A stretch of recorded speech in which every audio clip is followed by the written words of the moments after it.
Hello everyone, welcome back to Blitz. Today I'm not going to play a daily, instead I want to start my 3 mask runs. So masks are these modifiers you get on every map, kind of like every roguelike nowadays. Um, they are interesting ways to modify the difficulty of a run. So one way to modify difficulty is to switch between normal and hard. Hard gives the enemy trinkets, which just straight up buffs the minions. But those modifiers have like certain special effects, and they do make the game significantly harder. So I've done all the masks a while ago, and I decided, you know what, let's start a little series, try to beat every map, every boss with a full set of masks. So each map has 3 of them, technically 4, but the 4th one is the rookie mask, which just resets the level of your mercenary. I think it's sort of meant to be a joker. If you don't want to deal with one particular modifier, just make your deck a little weaker. So you can skip it and still get the reward for doing 3 masks, which is the highest amount you can equip, and also the highest amount that the game will acknowledge. Like 3 stars means you beat the map with 3 masks. So I'm gonna go over the masks, and then I'll just take a look at all the mercenaries, just point out which mercenaries can circumvent the modifiers, which mercenaries are punished extra hard, and then I will go ahead and start a run with Tuskgarr Lox. So, the masks of the Saffron Seas, that's Ironclad Mask. Enemies start with 10 more armor, so they are significantly bulkier. Friendly minions with 5 or more power have fleeting. So fleeting is an effect which makes the minions disappear after an attack. So this sort of incentivizes you to keep your minions at a low power and try to get your damage from other effects or from dual strikes. And then Sea Captain's Mask adds 5 doomed recruits to your deck every game. So just trashes your deck a bunch with vanilla 1/1s that you can't remove because they're not added to your deck straight up, but at the start of battle. So you will always have to deal with them. So main thing to point out is the Ironclad Mask is actually a very big gatekeeper for which minions are even viable to play on this map, because the first enemy usually has 5 HP, and now he suddenly has triple that, 15 HP, and some mercenaries are simply not able to overcome that hurdle. Later on, the 10 armor might not actually matter that much. If you have like some big combo going and you're dealing 50 damage in one turn, then it doesn't really matter if the enemy has 20 HP or 30 HP, because they just die anyway. But the early game is where those 10 extra armor really matter a lot. So I'm gonna go over the mercenaries in a moment, but to pick out an example right away, for example, Ziggy has like 1/1s, 2/2s, and 3/3s. The 1/1 can scale up a little bit, but not that much in the early game, and yeah, the replacement minions aren't that much stronger too. And then sometimes if your minions are weak, you can save yourself with the ultimate, but his ultimates are kind of defensive too. Like this spawns random cluckies and bangs glimmer, and the other one just gives you a straight up glimmer that you can spend on minions for extra effects, but none of these are like a big burst of damage, which a lot of other ultimates do. So Ziggy as your first pick, for example, is just straight up doomed. So this is sort of the first check you have to pass. Can my minion put out 15 damage in the first fight, even? Is that a thing? And then the next thing, friendly minions with 5 power or more have fleeting, means that a lot of scaling minions are out of the picture as well. So if you watched the daily of 3 days ago, we played Brewmaster Break, and he has this whole blood token thing going on, which give your minions extra power. Can't really do that, or at least you are very limited to the extent which you can do that. So yeah, if you play this Brewmaster Break, 3 blood tokens max, and if you play more than that, then it just goes poof. And it's also worth noting that these masks sort of synergize as well, because your minions can't get very powerful or they just die.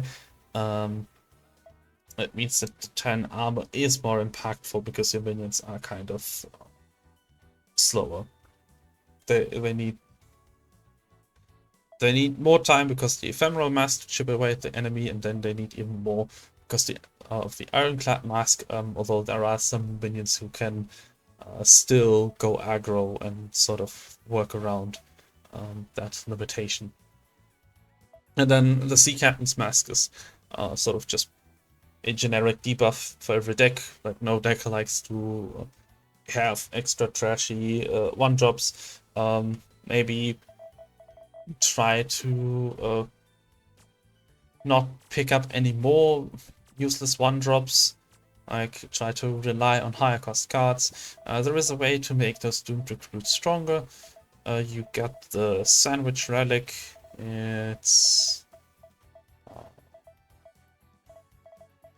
right here. So when I'm gonna go with the relics, I'll unban that, but yeah, minions with no ability have +1/+1. If you have a free relic slot to work with, that's a way to circumvent that modifier, kind of.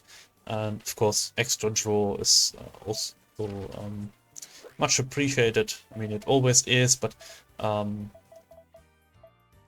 especially important when your deck has more junk in it. And also, going for like super thin decks isn't very worth it either, because if your deck only has 5 cards, then half of your deck is gonna become doomed recruits, which also means that it might not be worth skipping secondary mercenaries at the tab. There's also one particular on the boss where draw becomes extra important too, just because you have a higher mana base to work with, so keep that in mind. So that's the maths. Then just let's go over all the mercenaries and how they interact with this map in general.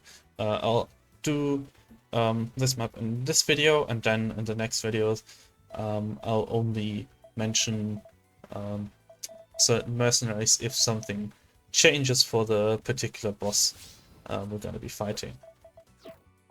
So let's start with Admiral Brass. Admiral Brass is I think one of the, or perhaps even the strongest mercenary in the game. The main reason for that is the Cutlass Swine, 2/1 Thrush at base with dual strike. So without any modifier, just 4 damage to the face immediately when played. If the enemy doesn't do anything next turn, or you have some removal prepared, then 4 damage next turn, and yeah, the enemy will die pretty quickly. You start up with 3 of those if you pick it in your starter deck, which I think for optimal play you should pretty much always do. And sort of the whole deck revolves around optimizing the use of Cutlass Vines as much as possible.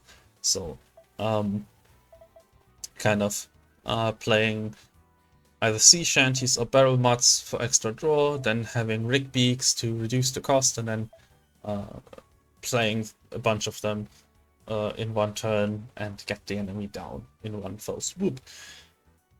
So because Cutlass Vine has dual strike, the power limitation does not affect her as much as a lot of other minions, who can go up to +2 power and deal 8 damage in one turn, which is quite a hefty chunk even against the later enemies and even against the boss.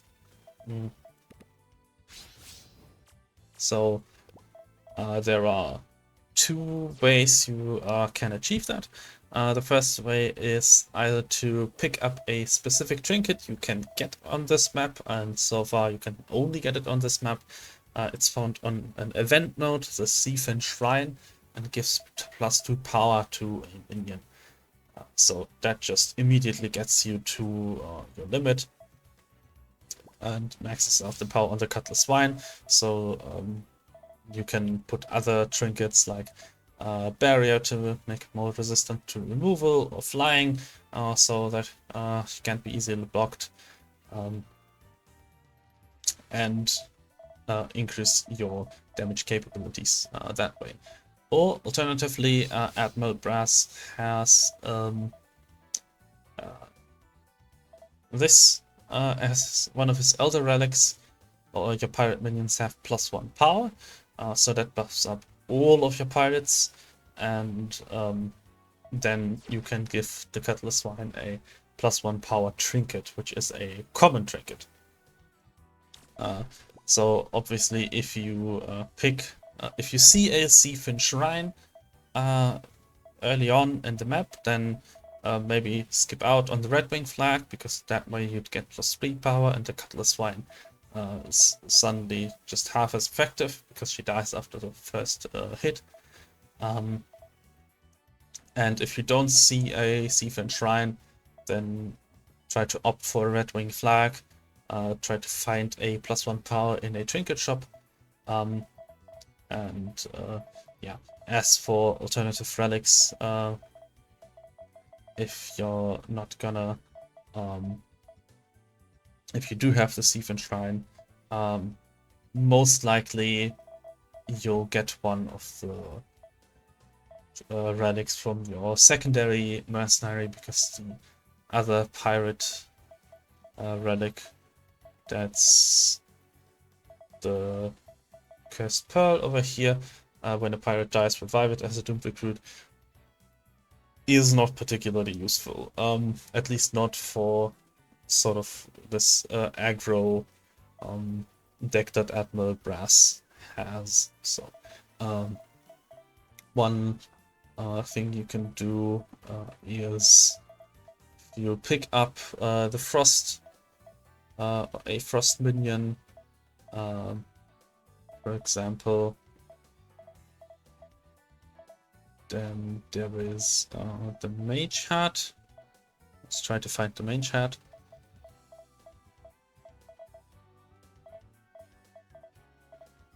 There we go. After you freeze an enemy minion, freeze the enemy hero. So freezing doubles damage against the target. So if you pick up the freeze mercenary, that's one way to boost your damage significantly. Like if you max out the power on your Cutlass Vine to 4, dual strike makes it 8, and then with the Mage Hat you can go up to 16 which if you do that twice, the enemy should basically be dead. So obviously, because for the Cutlass Swine, Admiral Brass easily passes the damage check. He also has a very useful ultimate, Red Wing Blade. When you summon 8 pirate minions, you can then deal damage equal to the number of pirate minions you control to all enemies. So just a couple of pirate minions means that you'll clear the board and then also deal some damage to the enemy hero. So something you can do is play your Cutlass Swines, they deal damage. Your enemy tries to block them off on his turn, and you have your ultimate ready, and then your ultimate will just immediately clear out the way, and yeah, that should finish off the enemy pretty quickly. One thing you gotta be careful about is Admiral Brass has this ability to power up your minions when you play them. That effect is not that useful if you are playing around the Cutlass Swines and maximizing out the power of Cutlass Swines. Because if you play Admiral Brass and then Cutlass Swine spawns in, suddenly they're gonna be 5-1s. Usually you still have better targets to remove. There are some scenarios where you just don't have Cutlass Swines in your hand, or you have to or they all died and the enemy is still alive. Maybe the enemy has some thorns. Avoid thorns enemies as much as you can. So if you see that the enemy has a bramble cutlass as their relic, try to path away from that, because that basically cuts the power of your Cutlass Swines in half. But if you for some reason have to, then Admiral Brass can turn your Buccaneers and Rigbeaks and Barrel Mutts into a source of rush damage as well. My personal favorite setup for Admiral Brass is Buccaneer, Sea Shanty, and Cutlass Swine. It gives you a very nice curve. Like, 1, play the Buccaneer. Buccaneer is tough, so probably won't get eaten up by another 1-drop. Then 2, play the Sea Shanty. You have a pirate minion on board, so you draw 2, and then you should roll into the Cutlass Swine and play Cutlass Swine on 3, and play another Cutlass Swine potentially on 4, and so on and so on. It's a bit unfortunate that you can't fit Rigbeak in, because the Rigbeak, if you have several Rigbeaks, that's a great way to accelerate how many Cutlass Swines you can play. But they sort of only become useful once you have a bunch of Cutlass Swines, like more than 3, and also once you have way more draw. So you add some Barrel Mutts as well. So I think that out of these 4 that you really want to have in your deck, Rigbeaks are the ones that are probably least useful early on, and that you can add throughout the run. One thing I forgot to mention, Rigbeaks are an epic minion. Epics are something to look out for in on this map, because there was one fight where you can get 1 or 3 epic trinkets.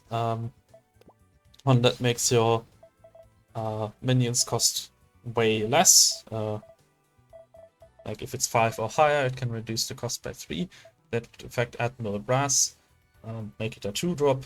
If you do manage to do that, then that's another way of like opting out of the power relic for Cutlass Swine. Just go for the common trinket, and then buff up all your other pirate minions as well. It's a bit rare though. You need to clone Admiral Brass as well, so that you can pull that off consistently. There's one trinket that gives epic minions +3 power, +3 health. Unfortunately, a lot of minions can't really make use of that on this map because of the power restriction. If you have epic minions with 1 power, that's very good. Rigbeak has 2 power. However, if there is a trinket that can reduce power and mana cost, it's -1 to all stats. If you find that, you do want to put it on Rigbeak, because Rigbeak, you play it for the cost reduction, you don't play it for the stats. But then if you do manage to get the special fight, you can suddenly put it on and get a 4/4 with 2 mana. So that's something to keep in mind, but a little bit niche. Usually Admiral Brass on a 3 mask run doesn't particularly care about the special fight. So let's just go over the alternatives real quick. You can also put in the barrel mud for draw.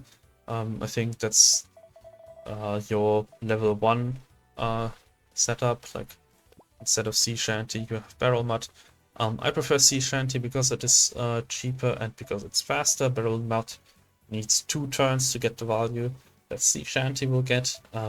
Sometimes it doesn't survive 2 turns. Of course, it is a body on the board. It can be buffed by Admiral Brass and other minions, so there are some advantages, but it kind of competes with the Cutlass Wine as a 3 mana card. Rigbeak is also 3 mana, but you play Rigbeak to play more Cutlass Wines, and Barrel Mats have a little bit of a harder time to justify that spot in the curve. Brown Tooth, there is a very funny alternative archetype to Admiral Brass, where instead of trying to play around the Cutlass Vines, you just try to generate a bunch of card advantage. So that's his secondary ultimate. Pirate Party, when you play 6 pirate minions, you add 2 pirates to your hands and then reduce the cost of all pirate minions. So this is sort of, you play this, you get a random pirate minion. Ideally you get Relic that doubles your death rattles, or rather you get death rattles as a battle cry effect as well. So this adds 2 random pirate minions. So you play a couple of those, you play a barrel mutt, you get a bunch of pirates in your hand, just random crap, but since you're getting a lot of them and you then also play Rigbeaks and your ultimate to make them cheaper, you eventually get down Admiral Brass, play all of them at once, and just overwhelm the enemy with Russian power. Again, haven't played around with it that much. Maybe I'll try it out at some point in this series, but yeah, the consistent strategy is definitely just go for Cutlass Wines, go for Buccaneer Sea Shanty, power up the Cutlass Wine to 4 power, give a flying, give a barrier, and yeah, beat the enemy that way. So next up, Bang. Bang is the newly added bomb deck. It's actually the deck I'm gonna be playing today against Tuskgarr Lox. So first of all, does Bang pass the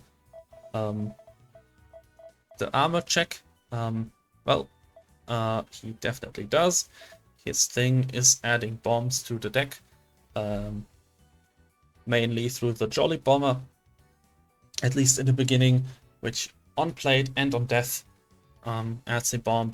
The bomb, when drawn, deals 4 damage to the hero. It's randomly shuffled into the deck, but since the decks are pretty thin at the start, the enemy is exceedingly likely to draw every bomb you put in that deck.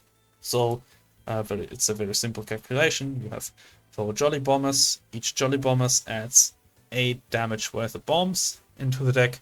4 times 8, that's 32.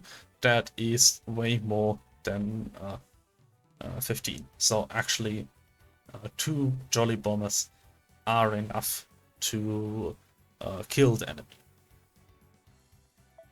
And yeah, because you are playing around the bombs, it's a great way to circumvent the whole power restriction. You can put weak minions that add bombs to the deck and deal damage that way, and then also deal damage with either Bang or the ultimate. Bang is an 8/8, but you don't really care about the stats with that one, you just care about the plate effect. Remove bombs from both players' decks and deal 4 pyro damage to a random enemy for each remove. So basically, you can think of it as instantly triggering every bomb that's in the game right now and directed towards the enemy. So yeah, because when the enemy draws the bomb, they take 4 damage, but now they take that 4 damage immediately without them having to draw the bomb, which is a great way to end the game without having to stall out the enemy until they draw all of their bombs. Like if they bottom decked all of them, you know, kind of a bit in a bit of a pickle in some fights.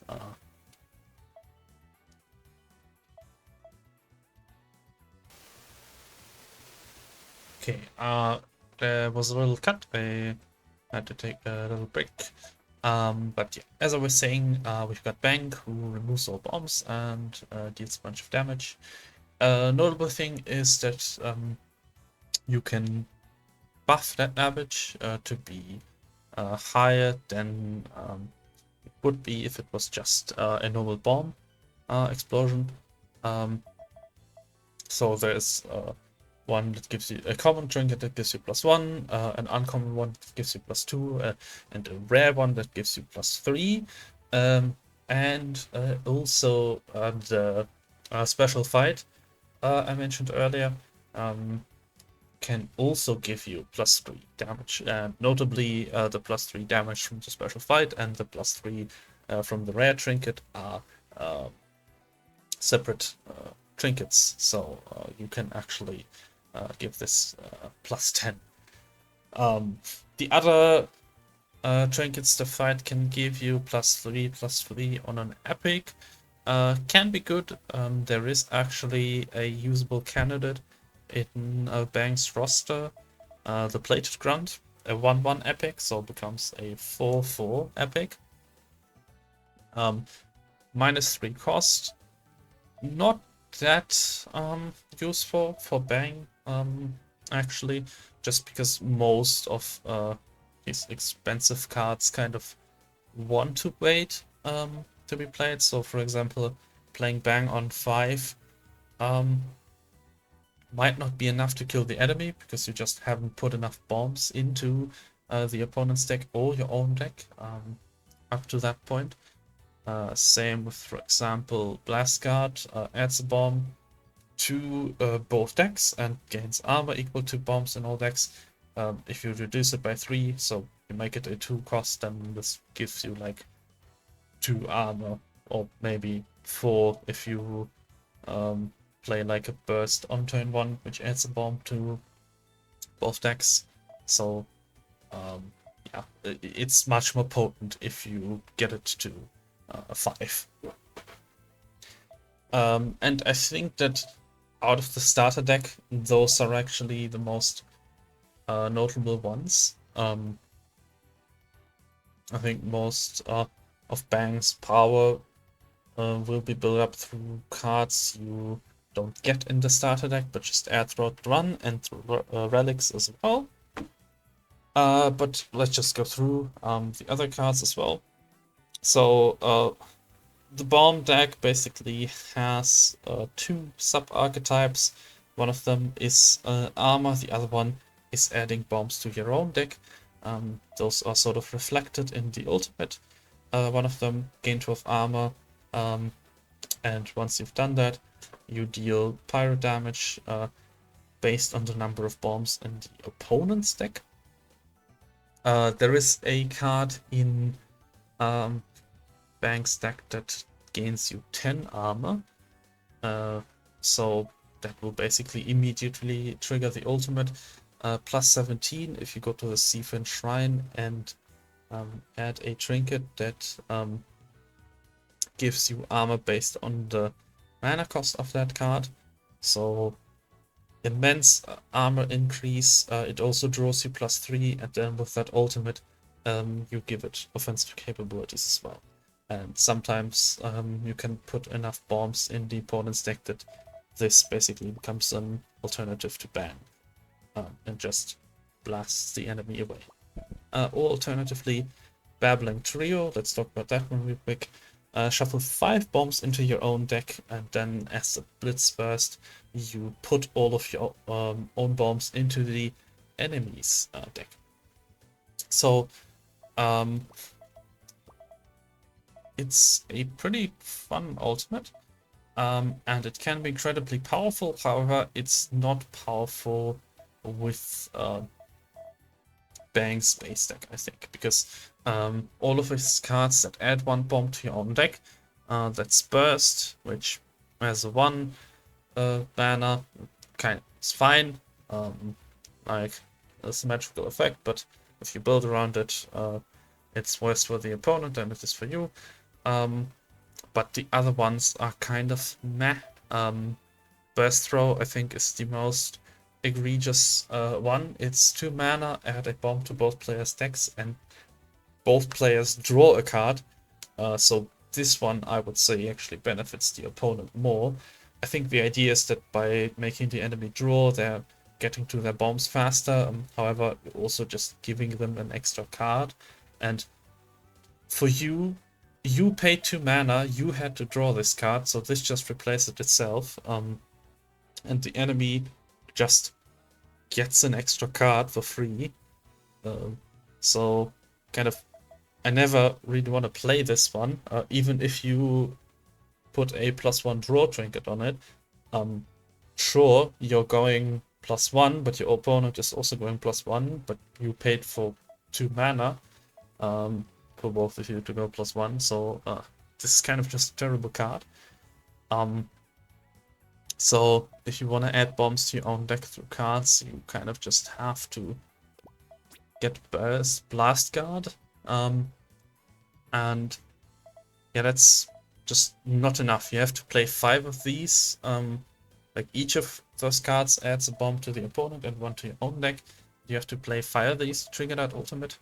That's just not really achievable. However, there's one particular relic, Bilge Bombs. Your pirate minions have Rush, but add a bomb to your deck when they're summoned or die. So, usually kind of meant to give you some aggro power, but in exchange they give you bombs, so if you don't kill the enemy quickly, you die quickly. But for Bang, this is the perfect way to get to that ultimate, because now all of your pirate minions, and notably Jolly Bomber is a pirate minion, effectively give you 2 bombs. And if you, since they have Rush, you can place them in a way where they run into an enemy minion and quickly die. Or you can actually use the effect, the mask effect, to your advantage. Give this +3 power. There is a trinket that gives you +3 power, -1 health. And then it runs into the enemy, deals 5 damage, immediately dies, and immediately triggers the Bilge Bomb effect. So immediately adds 2 bombs to your own deck. So you just have to play 3 pirates, and boom, you got the ultimate. Play 3 pirates again, boom, you got the ultimate. So basically, trigger the ultimate twice in the time that you'd usually take to trigger it once if you don't go for Bilge Bombs. So I suggest if you're going for Babbling Trio, really like pick up a pirate deck so that it gets added to the pool of relics you can see, and hunt for that relic as much as possible. Like maybe even consider spending all 3 rerolls just to find that, because it's that powerful. And especially on this map, the boss is gonna add bombs to your own deck, and this is a nice way to counter the opponent's deck, because you're not just shuffling the bombs you shuffled into your deck, you're shuffling all of your own bombs into the enemy's deck. And you can keep doing it. So eventually the enemy is gonna have like 20 bombs and just either die by drawing them, or you're gonna have an absolutely monstrous bang. So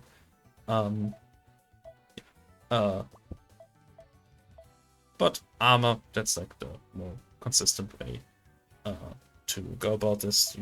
There are a lot of more armor cards and some relics that help you with the armor ultimate, but if you want to play like for the high roll, Babbling Trio is the way to go. As for the rest of the deck, I personally filled out with a Plated Grunt and an Incinerate. Incinerate, 2 mana, destroy a random enemy minion. Surprisingly good removal, like random targeting. Might be annoying at some points, but you don't play this in the early game. When the enemy has like 3 1-drops on the board, play this in the late game, where you've already cleared the board because of Bang, because of other cards that can clear the board in this deck. And then the enemy might put out their big 8 mana, their big 7 mana minion, threaten you, and then you just shut it down immediately with a complete removal, like no damage, just straight up kill the card. So yeah, Incinerate is very useful. Jolly Bomber, as mentioned, very useful. Adds the most bombs out of the again cards. And then I think for the last one there are a couple of options, like you just want to add more bombs in early game burst. Is fine, like it does add to Babbling Trio progress, although I don't like that it's just a 1/1 other than that can't be powered up, other than like Jolly Bomber. Like, it's not a pirate minion, so it won't get rushed by bilge bombs, it won't get extra bombs by bilge bombs, so I'd rather just add more pirates. Yeah, it's also common, so it can't get like any fancy trinkets like +3 power, -1 health. So instead I like to put in Plated Grunt, just some extra defense. It can jump block pretty well because it has Relentless, so it can die twice. Each time it gives you +2 armor. And as I mentioned earlier, it's a good target for the epic trinket for the +3/+3. Sometimes you can build around that. Or Blast Guard, like add a bunch of bombs once you get bilge bombs, and then Blast Guard is a way to armor up and get some defense going once you get to that stage of the game. Maybe the stage of the game where the amount of bombs in your deck might be getting dangerous as well, and there's a real danger that you take significant damage from your own bombs before you can activate the ultimate or play Bang, which usually ends the game. So yeah, Master Break, I mentioned him earlier, not very good for this map, because his main thing is scaling either with blood tokens or with self-damage effects that trigger some kind of plus power, or a combination of both resulting in your minions easily getting over the 5 power mark and then just immediately poofing off of existence. So, would not recommend. Cannons, I have not played that much with cannons, to be quite honest. I think he's pretty slow, kind of difficult to use without taking a bunch of damage. Like once you set, so his thing, the cannons are a big chunky minion, which deal damage to random enemies whenever you summon pirates, and at some point you'll be able to target the hero as well. Like that's what musket does, and that's what your ultimates do as well. Like here it says can target the enemy hero, and I think you know that one buffs your cannons, but there's also like the cannoneer, so it's kind of about board control. Like once you get your ship cannons set up, you keep summoning pirates to just clear anything the enemy tries to put on the board, and then also eventually chip down the enemy with some other enablers as well. Theoretically, because of his ultimate, ready aim fire, after you summon 5 cannons, you fire each cannon twice. He does have the potential to get over the 15 damage threshold. Later on, there is a very nice card that summons 4 cannons at once, which usually fills up the ultimate like basically immediately, and gives you like 8 cannon shots, which if you buff your cannons can be like 64 damage split across the board and the enemy face. So that's like one pretty easy way to utilize musket without having to worry about much about the build-up. Like just before you get to that turn 7, just try to build a solid deck that can just sort of stall or withstand the early game, probably with your secondary minion. It's probably his best map, because there is one particular relic you can get in Southern Seas at the Cursed Spirits, which summons a Haunted Crewmate every single turn. Haunted Crewmate, we can see that over here. It is a pirate minion, which on death, basically the spirit wanders over to a new minion. Like once that minion dies, it will turn into a Haunted Crewmate, so they'll kind of just bounce around and show up a bunch, and yeah, if you can get that relic, then you can basically just play ship cannons, not worry about anything else, because the pirates are just automatically gonna spawn with that relic. But you do have to get the event node, and you do also have to get the right modifier, which I actually can't remember what modifier you need for that. I will do a musket run eventually and find that out. But yeah, I think overall musket is kind of inconsistent. Like once you get set up with the cannons, he's extremely strong, but sometimes you just don't get there. And musket doesn't really have a lot of defensive tools. Like the bombs give you a bunch of armor, and like there are some other defensive minions that just make it easier for you to survive.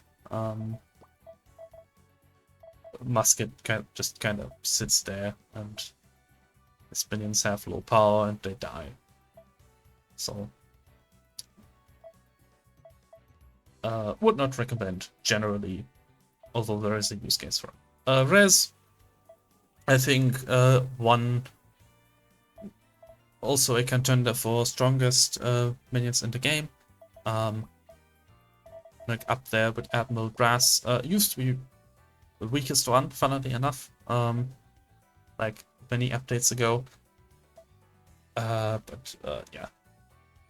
Spells in general are just really strong because a lot of the game revolves around minions, and once you kind of don't care about playing minions, like Res is a spell focused deck, burn focused deck, so try to just deal damage to the face or remove particularly dangerous minions, try to scale up your damage. So like Concert Grace Power Chord is the combo here. Concert Grace gives you +1 draconic damage. Power Chord deals draconic damage and has lifesteal, so also has sustain written on it. Yeah, once you don't care about minions, a lot of the things that the enemy does just kind of don't bother you. And the enemy can't do much against your spells. Like the only deck that really has a defense against it is like the trap deck with you don't get the trap in your starting selection, but trap decks have a mana diffuser, which are basically a counterspell for spell cards. You play the spell and the spell just doesn't resolve, but even then you can usually play around that by playing cheap spells or just avoid those enemies in pathing, and all the other enemies, yeah, just kind of die slowly. I think you can probably solve every map with Res, other than take a look at like later modifiers. The Sproutwood map, which has Pedestal Mask, deal 1 damage to a hero after you play a spell, so this one actively punishes you for playing spells. So that's kind of like the one map where Res is bad, but other than that, Res is insanely strong. And then you have Stellar, which is another tool to remove minions. It also has lifesteal, and it's an epic. Honestly, the +3 is worth it on Stellar, even if she gets to the power limit, because it is like either 5 or 10 damage that of lifesteal, like block any enemy minion. Stellar won't, like fleeting minions only die on attack, so Stellar can take an attack, get a 5 damage lifesteal off, and then on the next turn Stellar attacks and gets another 5 damage lifesteal off before dying. And then if you find the -1 to all stats afterwards, even better. Stellar just stays on the field longer.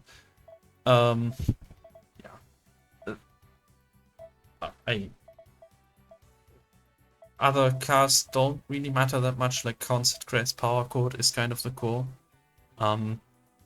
Himmal Spirit is an alternative way to scale your cards, but it's relying on a riff effect, so you have to play this and play another spell, so you need to have another spell in hand, or a relic that gives you a spell every turn. Often, if you play it on 2, it may die before you get to play a spell on the next turn. Regis Rabbit is a temporary spell, like it temporary buff, I mean. Like it buffs your spells as long as he's on the field, but you know, instead of having a temporary buff, why would you not take a permanent buff? Encore is kind of an alternative way to play Race, where instead of focusing on your power chords, you really go all in on those serpent songs. You pick up the relic that makes your serpent songs cheaper. And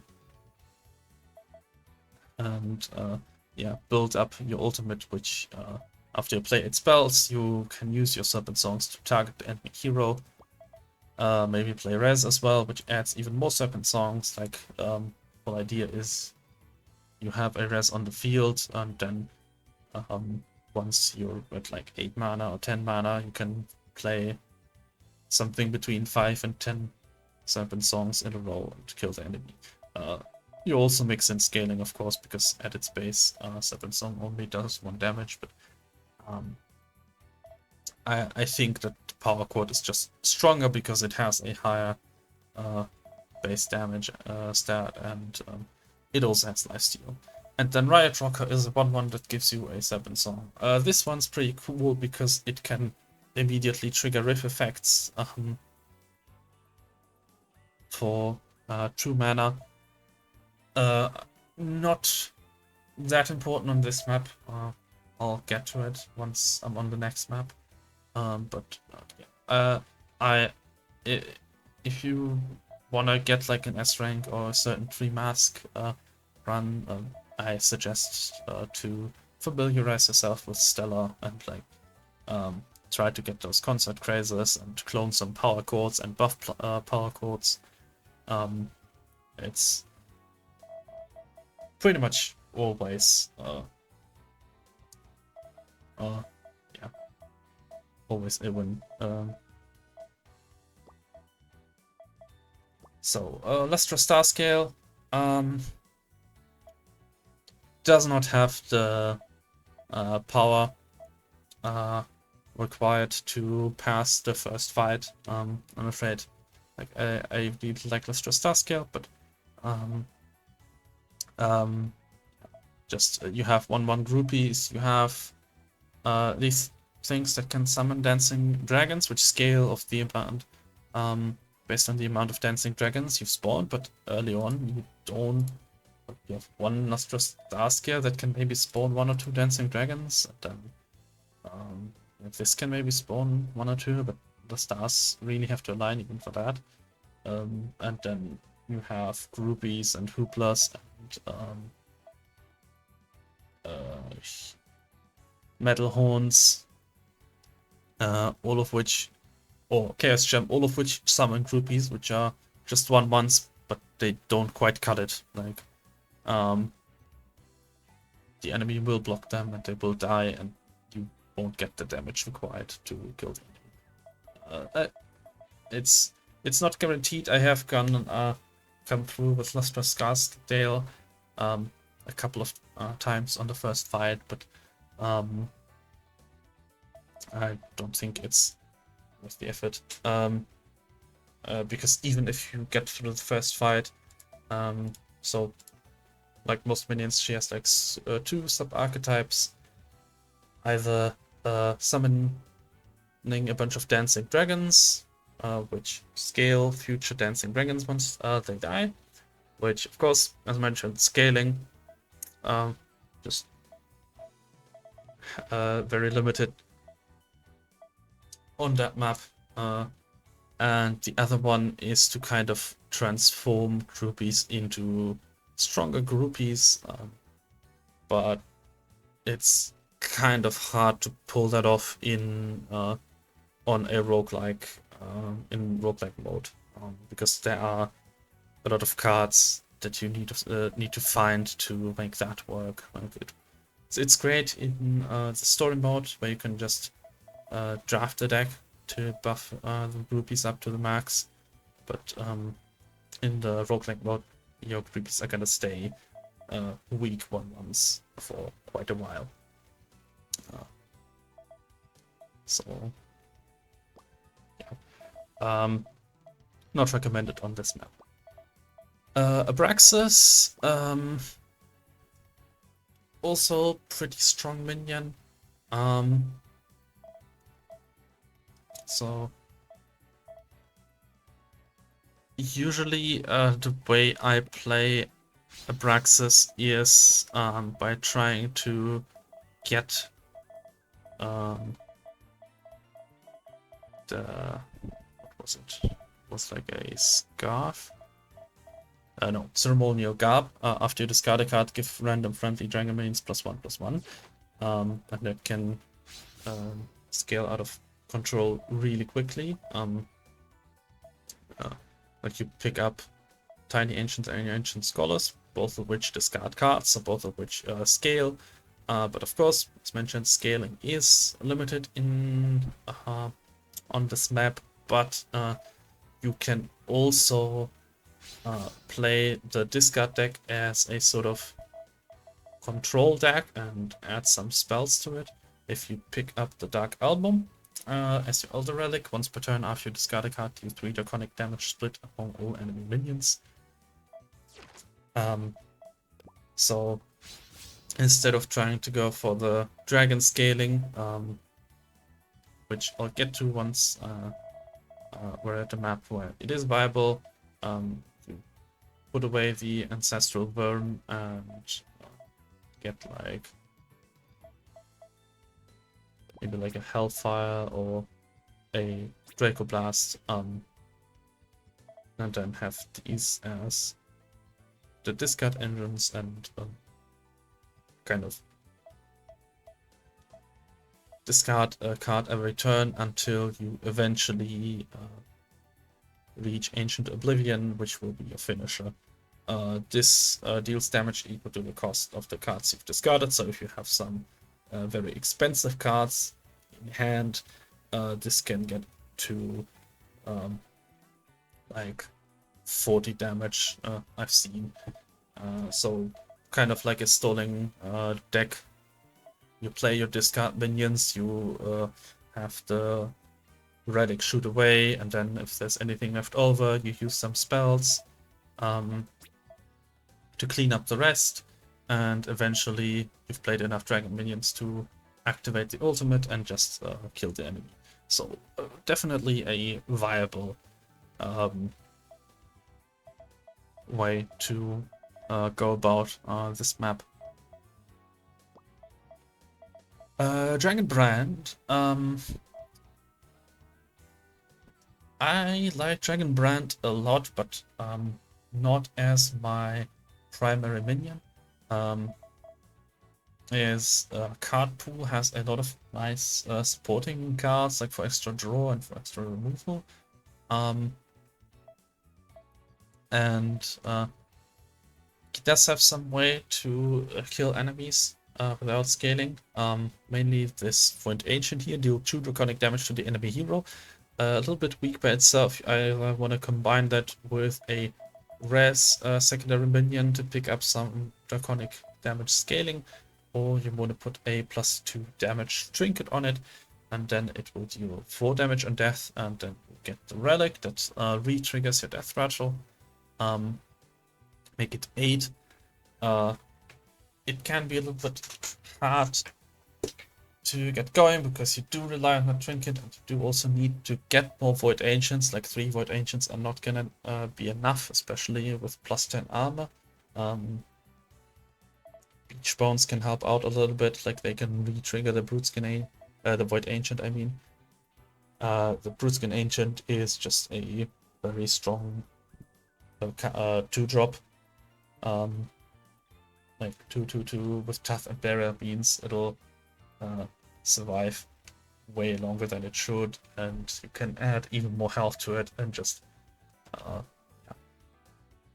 block the enemy attack. Usually Dragon Brand would also use Skull Recruits to buff other minions, but yeah, because scale again. I think scaling not very good. And then Dragon Brand is a card I usually remove. On combat staff, revives 2 death minions and adjacent columns. Yeah, but by the time you get to 8 mana, this just doesn't really cut it. Like if you compare this to other 8 mana cards, bang, basically immediately ends the game. Abraxas 7 mana. Not good on this map, but on other maps, if you have discarded like 6 cards or so, make it an 11/11. Like discard 1 card per turn. That's and then the 7th you play this, and then yeah, maybe like some kind of trinket to make it overrun the enemy. You have the neutral 8/8 with dual strike, like most minions at 8 cost or that range.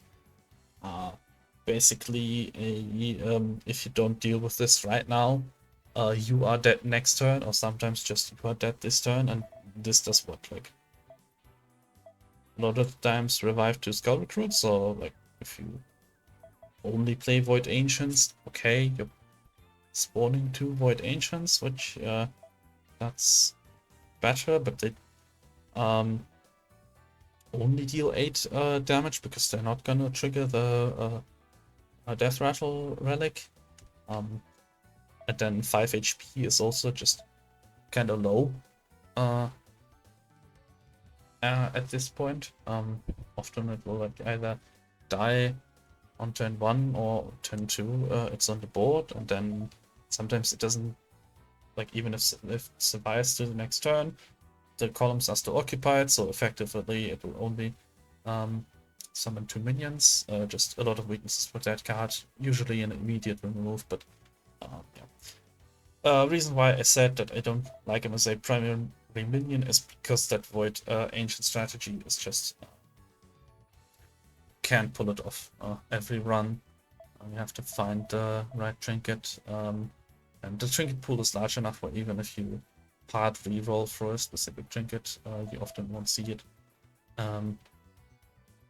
So yeah, instead, if you have some other, like if your primary mercenary has a nice death rattle, like for example Jolly Bomber, then picking up for the relic is just very good. And then if you happen to bump into the right trinket for the Void Ancient to work, then nice, you can pivot to Dragon Brand. But yeah, basically only recommend as a secondary mercenary.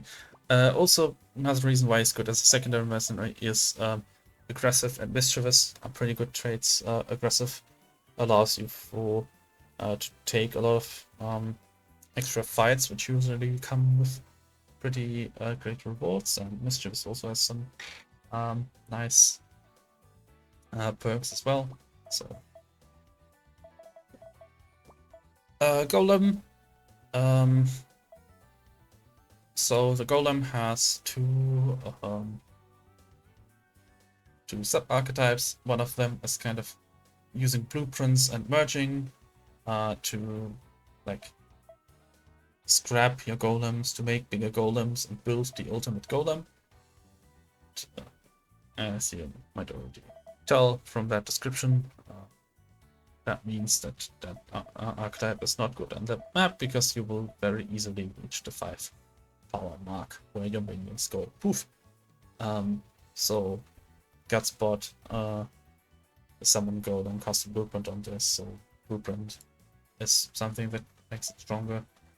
Augmatron murders golems into itself, makes itself stronger that way. Gizmo merges some minion of your choosing, like C3, and choose one. They will usually have at least 1 power, and that way it will get to the power limit. So that that's kind of will not work. So instead, there's rockets. For rockets, you got in the base deck.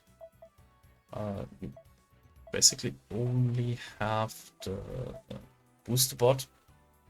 The thing you have to find is Kaboomkins, which on death boost up your rockets, and then rockets deal damage across the board based on their power once they die. So kind of the idea is play Kaboomkins, and then you can play like booster bots to get rockets, and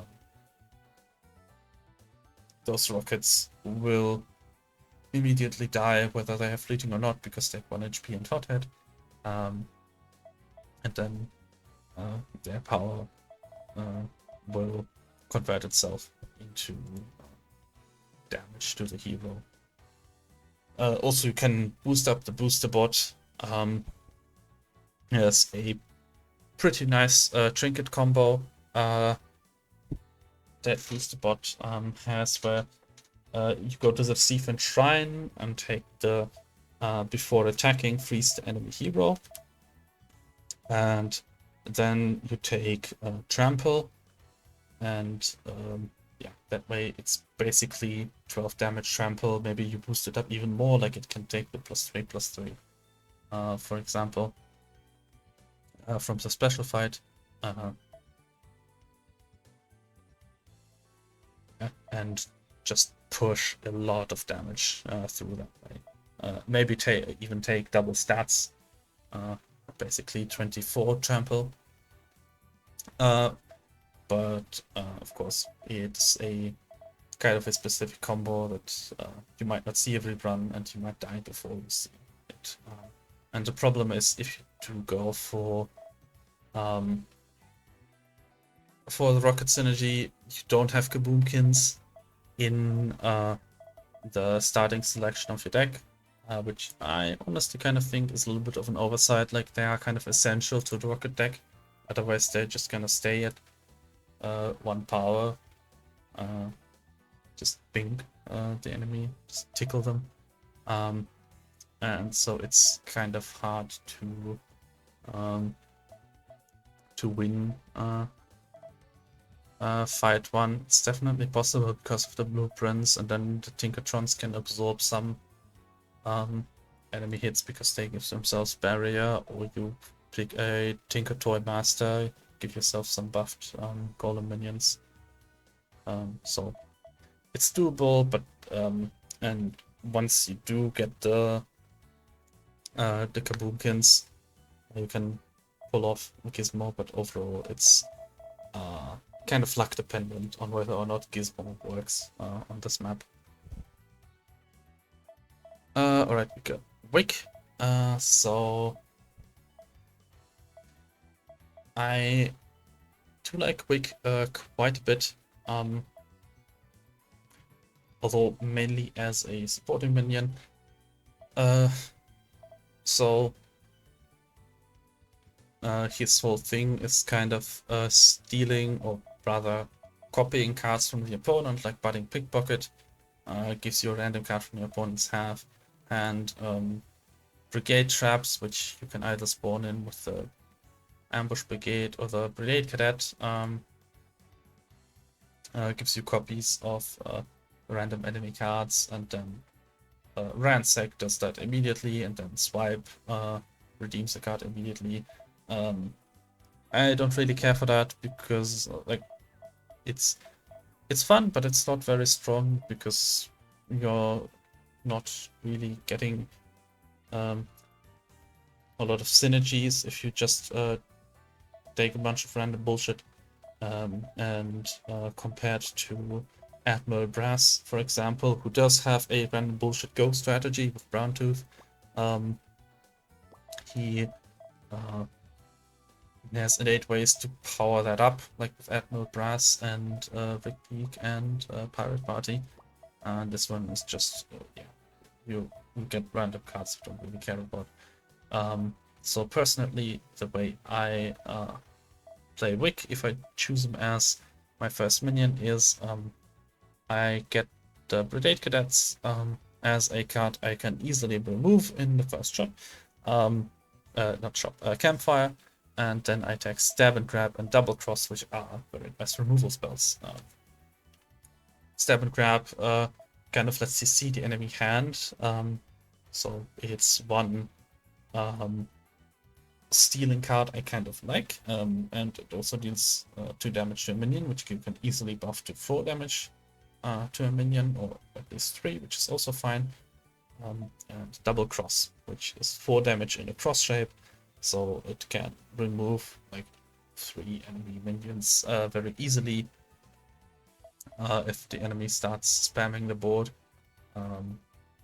And you can even buff it up to like 6 damage.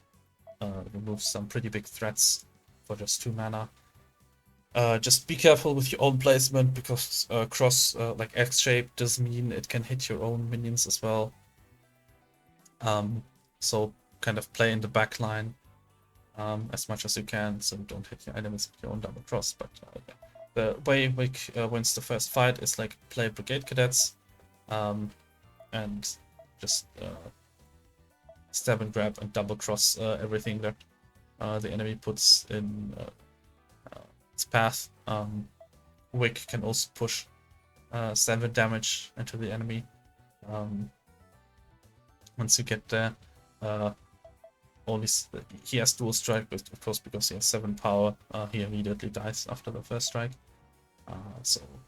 Yeah, you can pick up any of the other minions at the tavern, burn the Brigade Cadet, and just start with some pretty nice removal spells, and then maybe you find like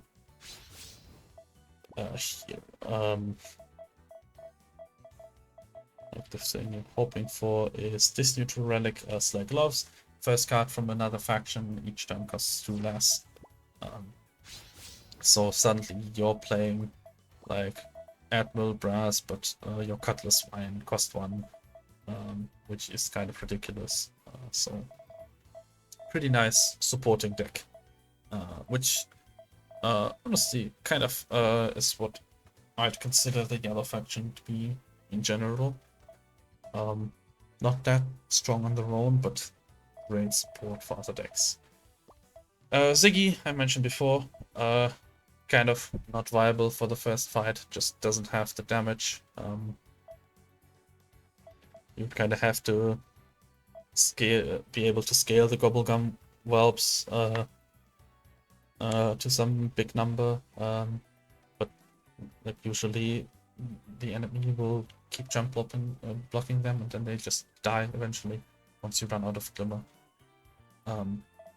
Yeah, usually I like Ziggy a lot. I like Ziggy a lot as a secondary minion because he adds those Glimmer cards, which draw 1 for 0, but can draw 2 with a trinket, so they can basically become Board of Greed. But yeah, it's kind of sad because there are some things out of the Ziggy deck I like a lot, like the Borg Blaster.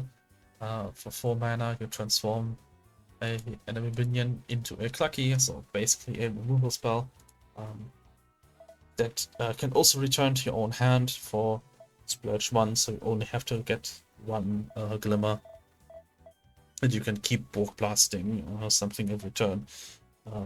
If you've ever gone up against the enemy that does that, it's actually very annoying.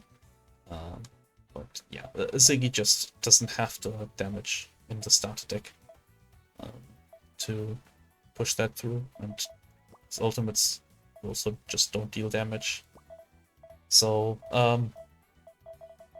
not a good choice for first minion. There's a similar issue with Trap deck. The Trap deck does have an ultimate that can win you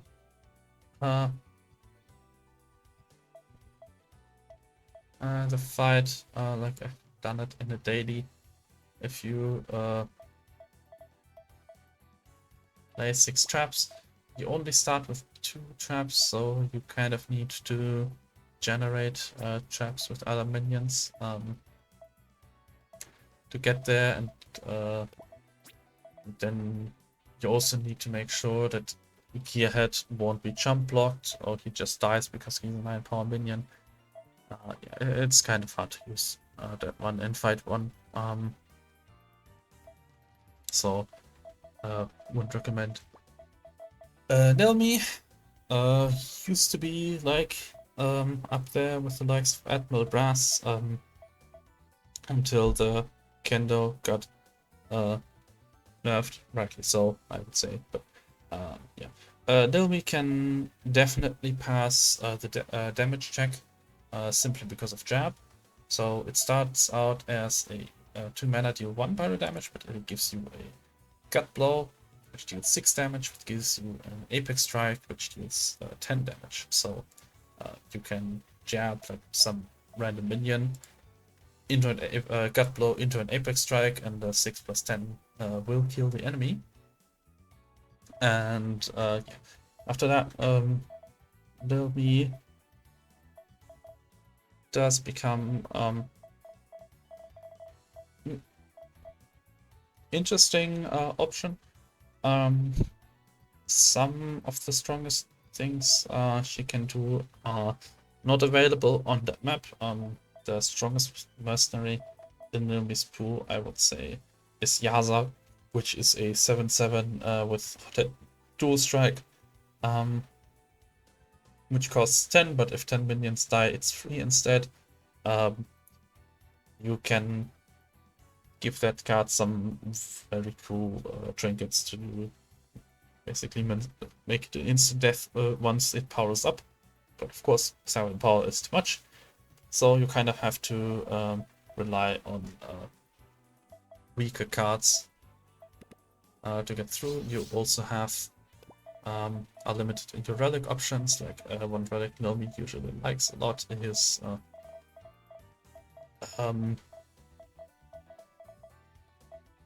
white belt. When a brawler minion dies, give another brawler minion +1 power. Obviously, again, power scaling, not very viable. However, Nilmi herself, like the hero, the signature card, is only 2 power.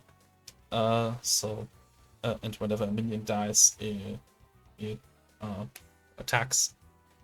Once it powers up, focus is a power-up mechanic where whenever one of your minions dies and this card is in your hand, it will tick down the focus until the stated number of minions have died, and then it gets an extra ability. So you can, if you see a Stephen Shrine, power up Nilmi to 4 power. Perhaps give Nilmi dual strike somehow as well. Either with the dual blades relic and a mana reduction, or just straight up the dual strike trinket. And then you can try to clone Nilmi a couple of times, get some kendos, get some cards that generate kendos, have bronze back in the deck to draw into kendos and Nilmis. By the way, Kendo didn't used to be a focus card, it just had Relentless on its own, which is not only like a nerf to Kendo, but it's actually a nerf to Brunsborg, because it used to be the case that like you can have 1 or 2 focus minions in the deck and Brunsborg just draws that focus minions, but now it can just draw random kendos. Yeah. You can also play around Belarus. You can actually get dual strike from his focus ability. You can also get +2 power from the trinket. Perhaps a little stronger than Nilmi, or at least easier to get online, because it gets dual strike eternally.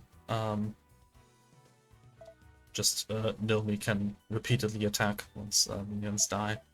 And then blue has a lot of like removal spells, a lot of board clears. It's in terms of ultimates, you are basically restricted to the Inferno Fist Barrage. Crimson Surge powers up your minions, so not viable. Inferno Fist Barrage is basically just a board clear. A little bit weak compared to some other ultimates, but you might be able to trigger this a couple of times, or like 2 times in a fight instead of just once.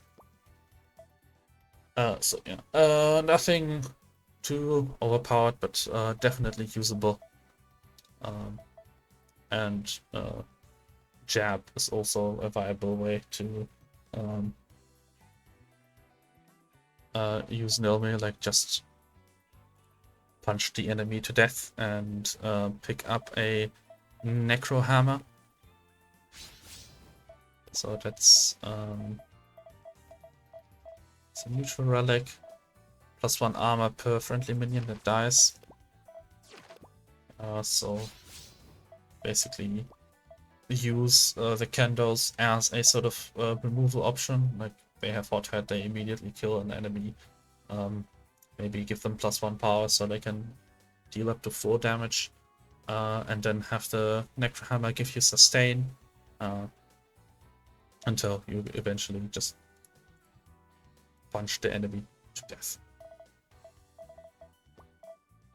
Piper, so Piper is a nice secondary pickup because he has a lot of removal spells, because he has a very powerful Elder Relic. I showed it earlier, it's the Mage Hat.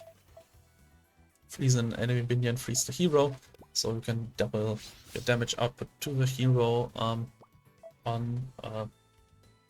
certain turns.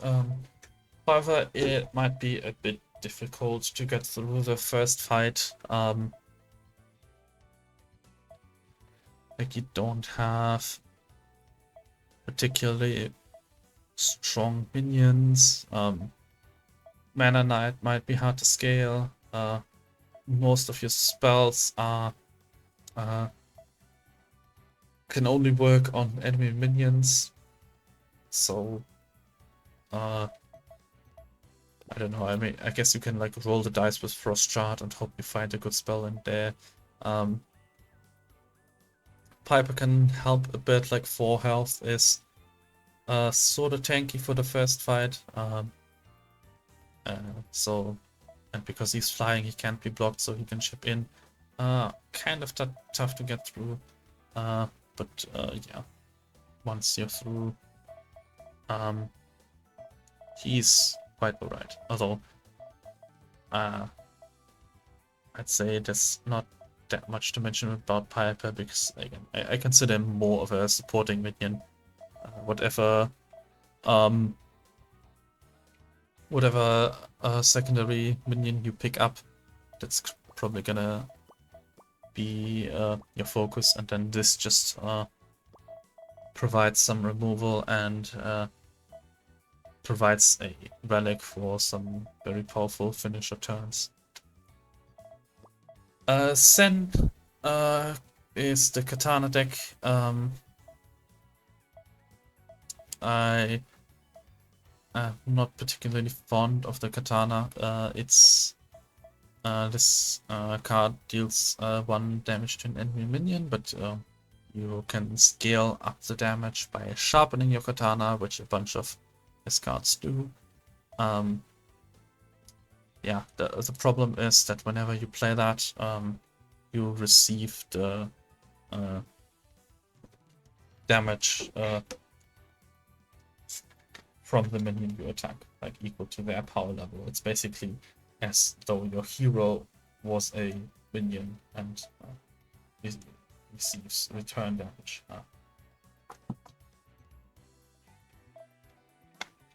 Which means that you're constantly gonna be losing health. There are definitely some powerful setups with the Katana deck. On the maps where there are Katana decks as enemies, I try to avoid them as much as possible, because they have some of the biggest removal power. And in the game, and like even if you play Res, there's the Ronin, which after damage play spell is played attack. Like you kind of have to target down the Ronins before you can target down the heroes, because even if you play the damage spells, they attack.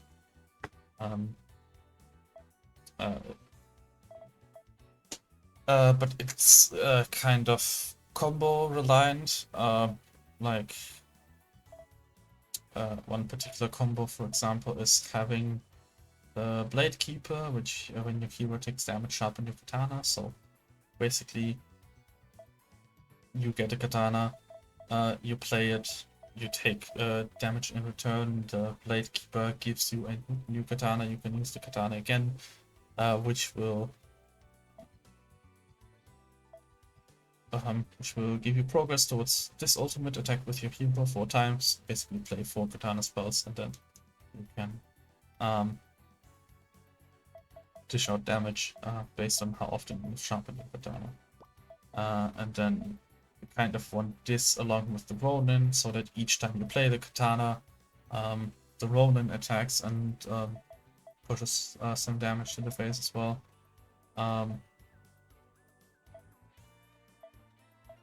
But they're both very frail, like they can both very easily die. Yeah, he can get through the first fight, but the 10 armor is actually pretty limiting for him, in my experience. Without the 10 armor, he can usually end the fight early enough with the ultimate that he doesn't take too much damage, but more than that, he'll just either run out of steam or run out of health way earlier. So I wouldn't recommend him, like, in general, and when playing with those super difficult masks. Wouldn't play him either. Wouldn't pick him up as a support hero either. So then there's Sono Sid. Yeah, this one's easy. This whole this thing's deal is eat minions to get their stats, and you can gain a lot of stats. Like, I think out of all the scaling available in the game, can get the most. I've seen some ridiculous numbers with Sono Sid, which means not viable for this map. Very strong on other maps though. Yeah. Funny thing though is Hangry Clucky. If you do decide to play with him, you can buff this up with the +3, +1 trinket, and it will immediately die, but it will still trigger its plate effect. So it's basically a remove any minion with 3 or less power for 2 mana. Yeah. Also, it's an epic with 1 power, so it can just straight up benefit from the +3/+3. And because it's 2 mana, it can also use dual blades. It's a relic that gives every minion with 2 or less mana cost dual strike. So wouldn't recommend other than some very specific builds. Core also wouldn't recommend. So the Archer deck's whole thing is that there are a bunch of cards in the Archer deck that buff temporarily buff archers. Unfortunately, even temporary buffs do trigger the power limit. So, for example, you can have the Quicksprout Archer and the Vanguard Tactician, and like it'll get to 4, which is just okay. But the hero, which doubles the power of all friendly archer minions, is basically unplayable. Because you kind of, if you do play archers, wanna use them in a way where they barely get to power, 4 power, and not more than that. If you don't do that and rely on core instead, that just makes it so that you basically have no damage potential if you don't draw core, so you should rather just build around the tools other than core and remove them at the first shop you see. And like, this is probably your most important combo, because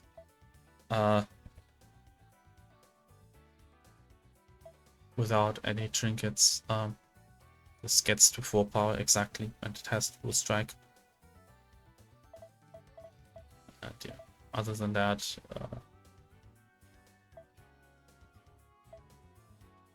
like maybe you can get like a bramble bash and buff it up.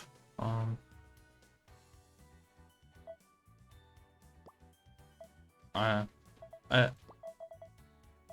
I would have to test them out on mass grunts to see how well they do, but just from looking at them and speculating, I'm saying they're like a little bit underpowered, just because they can't use their full potentials that archers usually have with power restriction. Evolve, personally not a fan of Evolve in general, although I concede that it is actually kind of strong. Although the thing with Evolve is, so Evolve is a mechanic where your minions become more expensive minions and enemy minions become less expensive ones, so debuff enemy minions, buff your own minions. But if your minion turns into a minion with 5 power or more, it dies. There are some there is a sub-archetype where you remove the puff caps for buffs, like the light show deck. Yeah. There are cards that remove puff caps to stack the slideshow, but again, this buffs card, so it's not really usable. I think Evolve can be an interesting support option for something that isn't very minion reliant. For example, Res, or like certain types of Nilmi decks where you focus on jab. Yeah. But as a primary minion, I would not recommend. Poison used to be my main. Basically played a bunch of Lieutenant Juniper. Lieutenant Juniper has a little bit of a hard time getting through the first fight. Like in my experience, Juniper has barely enough poison to get through. So this one adds a poison to the opponent's hand, and this one adds a poison into the opponent's hand. So this is basically, if you exhaust your whole deck, that's 8 poison, which is guaranteed 8 damage. If the opponent doesn't play like half of the poisons immediately, that's like 12 damage, and then you have to hope that like a couple of Grove Keepers, Spore Whispers get through with some face damage, which you can guarantee with the Poison Puff Grenade, which is the board clear. And then you can barely scrape by the 15 damage. And after that, on this map, the main plan for Lieutenant Juniper is actually to get the special fight against the dragon and find the +3/+3 trinket and put it on the Grove Keeper. Grove Keeper is, again, one of the few epic minions with 1 power, so it barely gets to 4 power with the trinket, and yeah, becomes immensely powerful. A 4/5 for 2 mana. If you find dual blades, it gets dual strike as well. And just as a cherry on top, it adds a poison to the opponent's hand to slow the enemy down, so they can't even deal with the Grove Keeper, or if they try to do so, then the poison will wear them down. Yeah, the Poison Puff Grenade will keep the board clean, which makes Lieutenant Juniper a surprise aggro deck on this map. Honestly, I'd say that even though poison like intuitively feels like a sort of stalling mechanic, like try to add poison to where the enemy down slowly. In my experience, poison should be played as like, at least if you're focusing around the poison deck, should be played as a sort of aggro deck where you use the poison to slow the enemy down in the early game and play some early threats. Because the issue is, so what poison does exactly is you put it into the enemy's hand, they take 1 damage when their turn starts, and then to get rid of it, you have to spend 1 mana and play that card. So early on, this is extremely annoying. Yeah, like you add the poison and on turn 1, and suddenly they have to spend the whole turn 1 to get rid of the poison, and instead of doing something productive. So you get out a 1-drop for free, basically, or like a 2-drop where the enemy is still at 1 mana. Or if the enemy doesn't play the poison, it'll just sack up and rack up damage, which will get them to the point where you can kill them with minions fairly quickly. However, the longer the game goes on, the less of a nuisance poison becomes. Like, eventually, once kind of play out your hand, adding a poison or even adding like 3 poisons isn't that big of a deal. Like, you just play the poison and take minimal damage and maybe even have some sustain to work against the poison. So if poison doesn't win by like turn 5, then it's kind of doomed, because the other thing about poison cards is, because poison is pretty strong, or is considered pretty strong by the game, most cards that add poison are sort of below vanilla levels of power. So I see the Growth Keeper 1/2 in this particular case. Being 1/2 is actually pretty good for the Growth Keeper, because it makes that +3/+3 trinket viable, but usually, you know, that's just a week or 2 card. So and that even goes for like later cards. Like, there's a 5 mana 3/3 that adds 3 poisons to the enemy hand. There is a way to play poison more in a control style, especially after the most recent update, where they added cursed concoctions as a secondary ultimate to Lieutenant Juniper after adding 8 poisons to any hand. So there are a couple of cards now that add poisons to your hand. There always was the Spore Whisper, which adds 1 to the opponent's hand, 1 to your hand. Actually, pretty useful effect, by the way, because it can trigger your own riff effects. But yeah, now it also contributes to those cursed concoctions, and then once you have that ultimate, you can buff up your poison, and you can either make it deal more damage, or you make it heal you, or you make them more expensive. And yeah, if you ever fought the boss, this can fairly quickly get to the point where this is just a slow, inevitable, painful death. Because like first, the poisons will like become healing potions for you, and so the fight keeps going, and then the next ultimate comes out, and now they start dealing damage, and eventually they become more expensive, and then eventually you just can't get rid of them, and they just kill you. But even back in the day when that ultimate didn't exist, like there was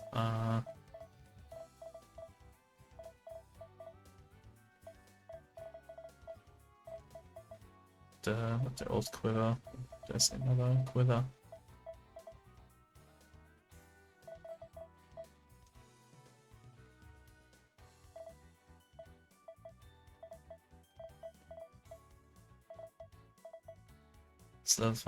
Add 3 noxious arrows to your hand at the start of the game.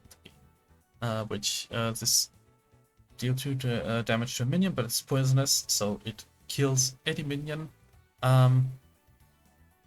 It even goes through barrier, as far as I remember. So yeah, just instant destruction. You can add a noxious arrow manually into your deck to buff it up as well. Make it draw a card for card advantage as well.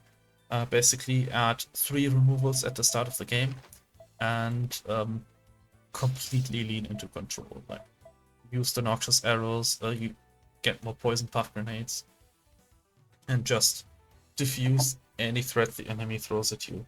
And kind of abandon poison as a plan, because again, if the game keeps going long enough, poison won't really matter that much. But either add like some big endgame threat, like the 8/8 dual strike neutral minion, for example, or pretty much just stall the enemy out to mill them out. Like, very slow, but it's as I mentioned before, the enemy isn't very well equipped to deal with spell heavy decks, and so Lieutenant Juniper was and is able to do a slower version of what Rest was. But for this map, if you see the +3/+3 trinket, I really recommend going for that and just lean into the kind of unintuitive poison aggro. One thing I should also note about that fight is that Lieutenant Juniper is exceedingly good at taking down the special fight. Special fight, the way it works is you have 10 turns to kill the enemy. The enemy will have a lot of minions with barrier and with revives, kind of just trying to stall you out. A lot of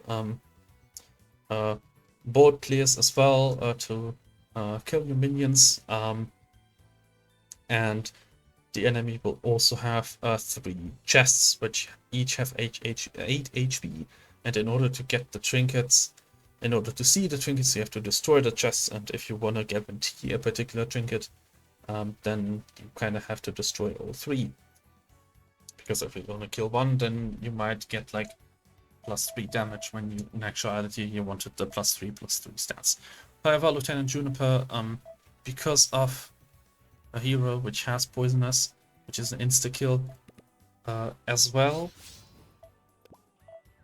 as potentially the Silverhorn quiver. Yeah, like if you don't happen to find the dual blades,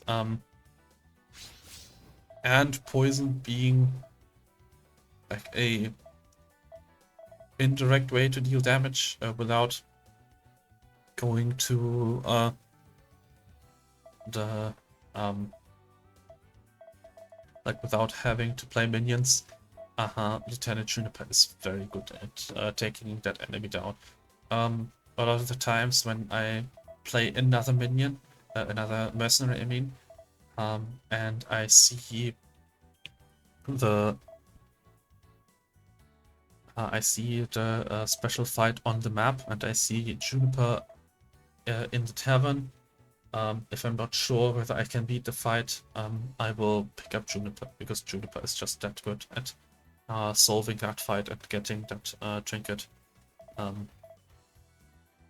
So yeah. Try to get out all of your poison cards in the first fight, which also means make sure that the Spore Whisper plays for poison instead of being played for stats. Like, it is actually an alternative effect where if the enemy has poisons in hand, he'll get stats equal to the enemy poison. Time your poison puff grenades so that you can get as much damage through with your Grove Keepers and Spore Whispers as possible. And then you can eke out the 15 damage needed to win the first fight, and then either try to path into the special fight if it's early, or pick up one of the other good secondary mercenaries and work with them. Actually, while I'm looking at the green mercenaries, Evolve does work well because with poison, because as I mentioned before, poison minions are usually below vanilla power level to make up for the poison effect, and so if you evolve them, they will usually get much stronger. Again, with this particular map, you do risk evolving them into minions that are too strong, but getting 5 damage minion on the board once is probably better than having this do 1 damage twice or something. Haven't talked about the other minions in the tavern that are available to Lieutenant Juniper, was because I think that they're not that good. A Monosaur makes spells that deal damage cost more, which includes poison. So you'd think that'd be pretty good, like as a way to keep poison up into the mid game as a threat. Problem is, Monosaur only has 2 health, so it dies very quickly.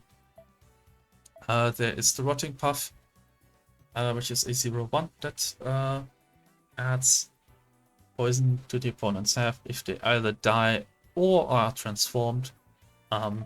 So this is kind of like an intersection between the evolve and the poison deck. However, the fact that they don't pose any threat makes them pretty weak. For mask runs, I don't think they are usable. Just because you need that 1 power damage to get through and get that 15 damage, because Lieutenant Juniper only barely manages to do it. So if you slow down with the Rotting Path, then you get it. Marshmallow Archer is a minion where if it deals damage to the enemy hero, it adds a poison to their hand. It did get buffed practically because it has Archer now, which has an inward trample effect, which makes it easier to hit the enemy hero. Like one thing I disliked about this card that a lot of the time you play this and the enemy can just block it and it'll never get any poison into the enemy hand, and then it only has 3 health, so it will die pretty quickly. Well, I think it used to have Swiss Strike, so it wouldn't die to attacking enemy minions, but it would die to just being easily removable. So you kind of needed flying for that to work. With 2 power, I still think you kind of need flying for that to work. 4 mana is kind of expensive. And it does have to go through Summoning Sickness, so you spawn it in on turn 4, and then on turn 5, even if it has flying, it gets 1 damage off, poisons the enemy, and then the enemy has played something on their turn 4 that now activates and kills the Marshmallow Archer. Yeah, so now you played a 4 mana minion for 1 poison, which why didn't you just pick another Grove Keeper thing? I really want to be able to make that card work somehow. I really like the way it works, like just keep shooting poison into the enemy face, but it's just not that good. You would somehow need to give this minion rush. Like there is a minion that I think is kind of comparable in the bomb deck, which adds a bomb every time it hits the enemy and also has kind of like low power. But it has rush and flying, so it's like always gets its effect off. I think if it had rush at base, it might be a little too strong because poison is like does immediate damage and punishes the enemy mana base compared to bombs. But I think if this was an epic card, it'd be fine. It could also get dual strike. Like make it possible to give this fellow some expensive upgrades to make it good. It might be too good then, but it would also be very expensive to get to that point and rare. So I think it'd be fine. Right now, just not very usable. And then the Shrubbersaw, I can quickly skim over them as well. The thing about Shrubbersaws is you want to play big stuff. So the Buckaroot basically always has stats equal to its mana cost, which means for this map, once it gets to 5 mana, this thing is no longer that good. And then there are like Razor Sprout is a thing that scales up based on the amount of Razor Sprouts that die, and ideally, like if you play around that, you want to have like a bajillion Razor Sprouts in your deck. If you have a bajillion Razor Sprouts in the deck, they get 5 power, you know, it's the same song every time. Too strong, they poof out of existence, and yeah, most of the Shrubbersaws just don't work simply because they are built around the whole high power, high mana costing, and the high power doesn't work. So can't really use Woody. Stomp is a pretty nice spell. Like if you see him in a tavern, it might be okay to pick him up for the Stomp. But yeah. So that's almost 2 hours talking about the heroes. Next episodes are not gonna be that long because I'm gonna deal with the same map. But yeah, today I just kind of wanted to yap a little bit about all of the opinions before going into the adventure. Now let's see if I can win. Like mask runs are pretty hard, so even going in with bang, I'm not certain that this will be good. But yeah, I'm gonna go with bang to counter the enemy boss. I think I'll talk about the boss once I'll get there, but yeah, just as a summary, I want to be able to shuffle the bombs that the boss is gonna give me back into his deck. So Soulless Dwarf, jump right in.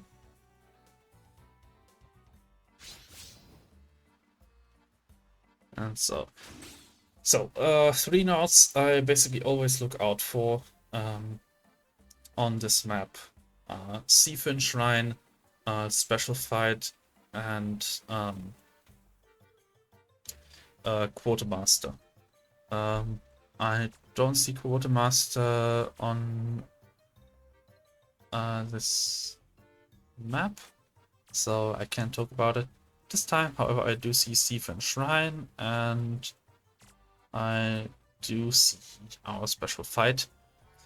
Seafin Shrine has some very powerful trinkets. It has +2 power to a certain minion.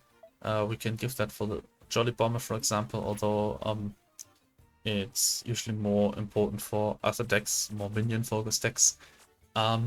It has give armor equal to spell cost, which Bang can pick up some pretty expensive spells that are pretty good, like that 10 armor 7 mana spell, which becomes 17 mana, and has a freeze minions before attacking, which is a bit more niche, but into red 6 chances can also be extremely powerful. So the special fight, I've mentioned a couple of times, has some very cool trinkets for Bang. It has the plus 3 damage. That's the one that's most interesting for him. So I do want to path there. Usually you want to have this fight kind of early because it's less HP and because you know you want to get your power spike earlier on, but for Bang the plus damage on bombs is gonna matter mostly only for the boss anyway, because most normal enemies will just die. So without the buff. Which means I'm fine with this being late. This being late means I can actually put on some other trinkets on Bang beforehand, get this one for free, because this one doesn't cost any money, and yeah, that'll just save me some money. Other event notes. This event notes Prize Emporium has trap cuts in it. I'm not usually close over that one. Cursed Quarters has max HP, usually close over that one. Only really interesting for the pirate. The cannon deck, because of its special relic. This one is pretty good for the bomb deck. This one for Bilge Bomb. For most deck it's a removal, but for the bomb deck it has some nice bomb related relics. However, we would have to choose between the bomb relic or the Ember Drake. That's the special fight. So I'm probably gonna pick the Ember Drake. I do want to try to go for S rank, by the way, which means I do want to fight one of the elites, and if I find Ember Drake, that means I'm fighting Archermac. So, first battle, Ember Whelp or Sea Ape. Don't fight Sea Ape on 3 masks.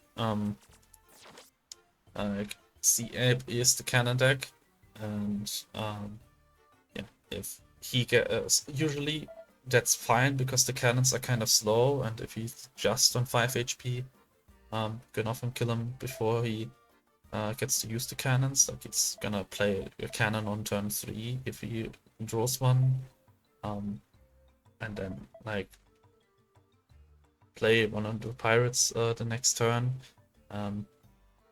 And that's usually fine. Like the first 3 turns should be enough to either bring Sea Ape down or bring him down to like 1 HP and finish him off before the cannons can overwhelm you. But if he gets down those cannons, most deck don't have the juice to deal with those. So yeah, I end on 15 health, or like 5 health and 10 armor. He will get down those cannons, and then he will overwhelm me with those pirates. I think for Bang it's maybe fine because I can make him draw the bombs, and I can also kill the cannons with Incinerate, but with most decks avoid this as a first fight at all costs. Instead I'll be fighting Ember Whelp. Ember Whelp could be annoying because he might ruin my S rank chances if he plays 2 Pyro Bolts, but let's see.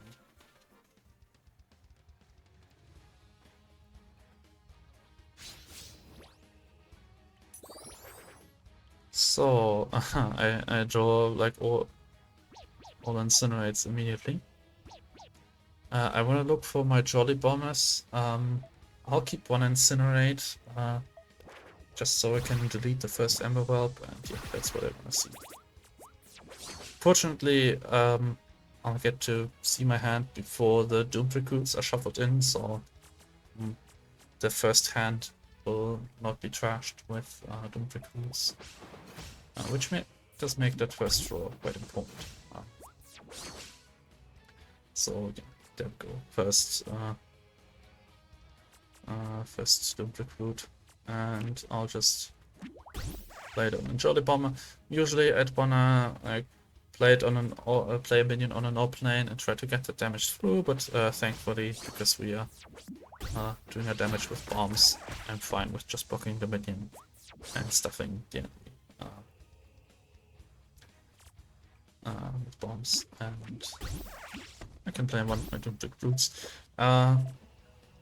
Nice thing about Doomed Recruits right now is I don't have any 1-drops in my deck naturally, so I can just use the Doomed Recruits. Actually, I do realize that I haven't gone over the relic bans, but I think my relic selection should be fine. I'm pretty sure I unbanned the sandwich relic, which makes the Doomed Recruit stronger. That's the only thing that kind of matters right now. So yeah, next turn I'm gonna take a little more damage. Can only block one of the Ember Whelps, but the plated drums can give me some armor.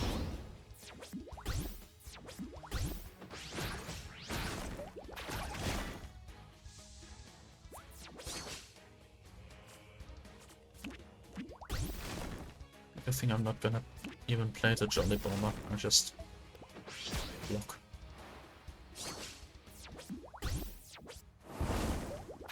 And, well, that's dumb, but fortunate for me. Not going for face.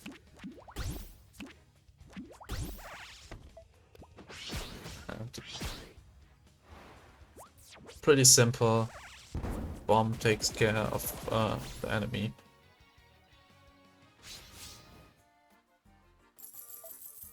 $15 armor, I mean 10 armor, no problem at all.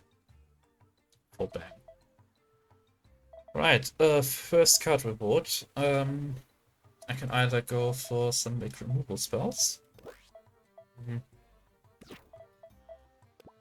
Can go for a neutral minion. Sprout Guardian, usually a very good card because it's extremely tough, like extremely tanky and hard to take down, but 6 mana means it's kind of not usable unless you somehow get inanimate on it, so it doesn't attack. Then it can just be a big blocker. Nansatsuki, after your first friendly minion dies each turn, draw a card. That's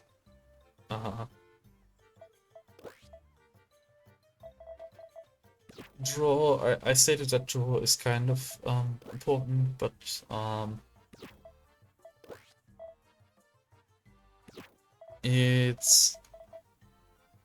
I might not have enough minions to really make it worth it. So, and Alert Bot is a nice blocker. When this takes damage, it summons a 1/1, a vanilla 1/1 so if I get the relic that buffs vanilla 1/1s, then those will actually be vanilla 2/2s. But what I'm interested in is either take the big removal, which I don't think is necessary with the bomb deck.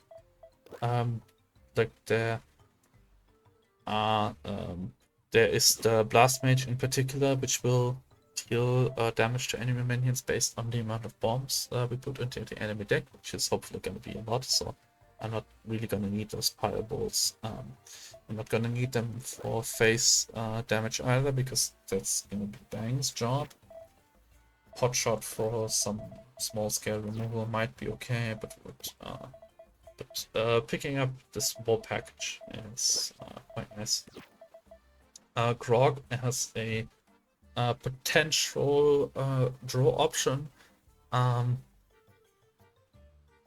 If we get the draw trinket, it's gonna be +1. But also notably, when playing bombs, there's a relic that adds bombs into the enemy deck whenever you have armor, so you can play this on turn 1, guaranteed to have armor left over, and basically have it say like gain 2 armor, put a bomb into the enemy's deck, and then potentially put a bomb into like the next 2 or 3 turns as well when you block the enemy and still retain that armor. So it's actually a lot more value for the bomb deck in particular. And then the Buccaneers, if I do find that a pirate relic that makes pirates have rush and get a bomb on Plate of Death, those might be okay. However, I'd really rather have some more valuable pirates, like more Jolly Bombers, or maybe we'll see some Boombirds later on as well. I don't really want to stuff my deck with more 1-drops. Usually the tough effect is pretty good, but the tough effect won't matter if they immediately die, which is kind of what I want to do when I pick up the Bilge Bombs. So I think I'll just take the Grog. And notably, the Leaky Tap is a place that can sell even more Grog. And if we pick up an intelligent minion, I think it was, there's also a selection of trinkets. Let me look up what it was.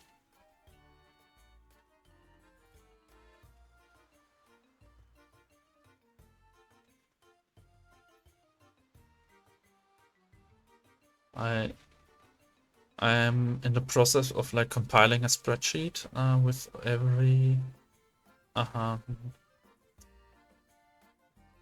event node choice, like what you can get and what trade requirements you have. And I do remember that I saved that one.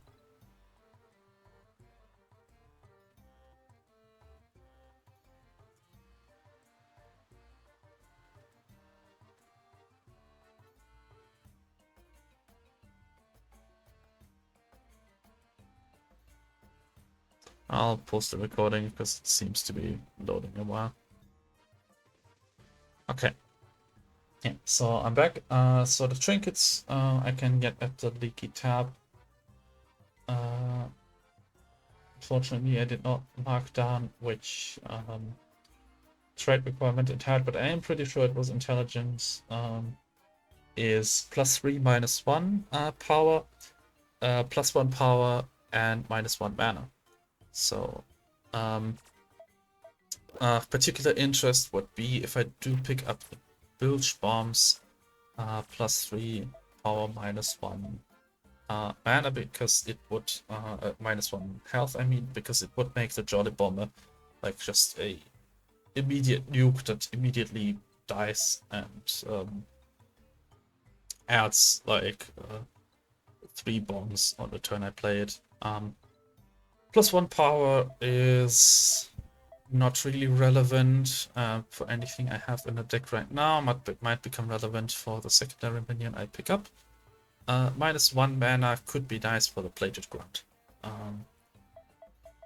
Could be nice for the Incinerate as well. Can't put it on the Grog because it has a requirement of being 2 cost or higher. Do I have intelligent? Yes, I do have one intelligent minion, aka the trap deck. Alternatively, but I like Admiral Brass. So Admiral Brass gives me more pirate minions, which will all have Bilge Bombs if I find the relic. which I'm gonna aggressively rebuild for. Very natural one skull difficulty pairing. Basically showing how compatible two decks are. One skull is like very compatible, two skulls is like not particularly synergistic, but not like a non-bow either, and three skulls means that they kind of have two completely different things going on and don't really work well with each other. Not all of them are accurate, but most of them are, I would say. This, for example, makes a lot of sense. You don't want to be discarding cards. You want to play the cards that add bombs to the opponent's deck. And playing bombs into the opponent's deck doesn't do anything for the discard minions too. So these two don't synergize at all. Very justified 3 skulls.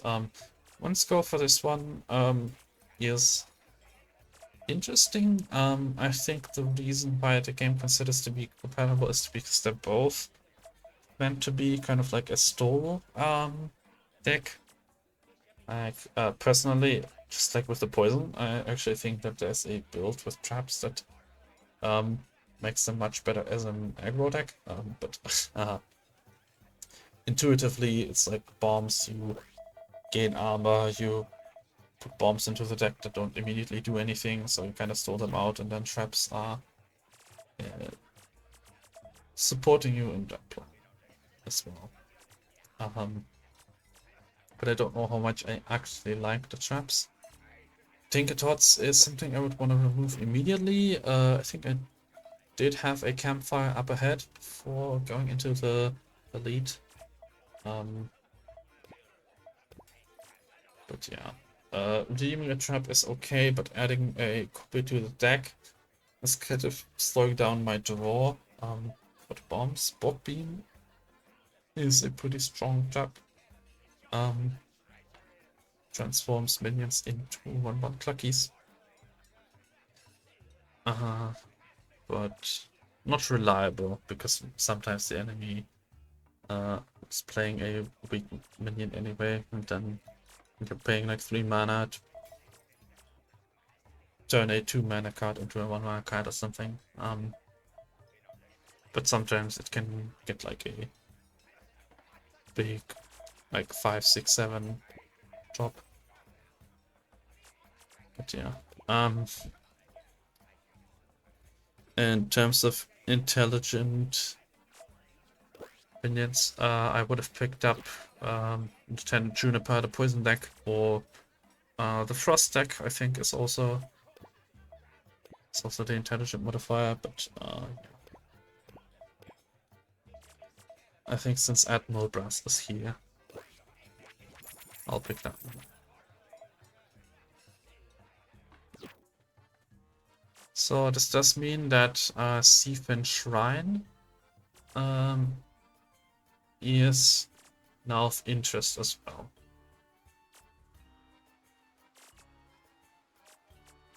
Getting +2 power on the Cutlass Swines now. Something I might want to do. Relic choice. So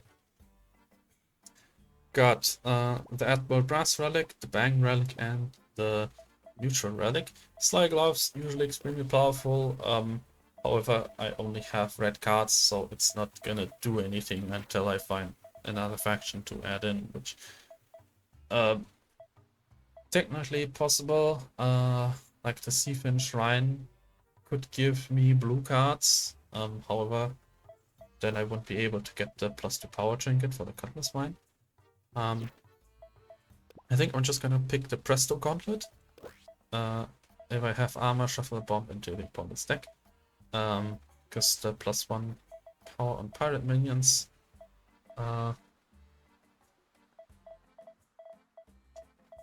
like mainly matters for the Cutlass Swine, and I intend to give a +2 power. For the other ones, yeah. It'd be nice for the Jolly Bomber. Yeah.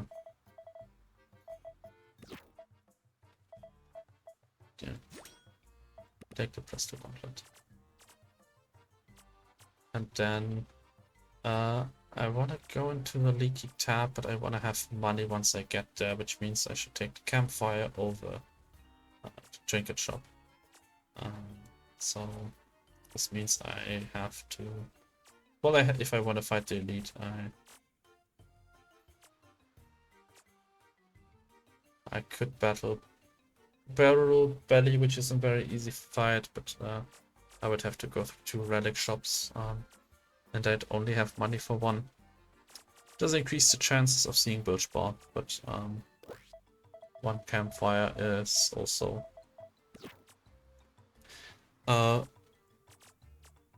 something that you should see on a Bang run. You do want to clone Bang at least once, just to ensure that I'll get there in time. I'll see 1 more campfire, so I could consider using a campfire for removal.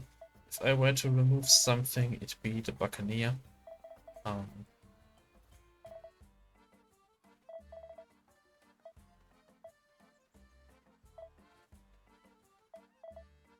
I think I'm gonna clone Bang first, and then if I don't find the Bilge Bomb relic, I'm gonna remove Buccaneer. And if I don't, I might clone Bang a second time. So yeah, kind of always makes sense to plan out your routes once you know what the different event nodes do.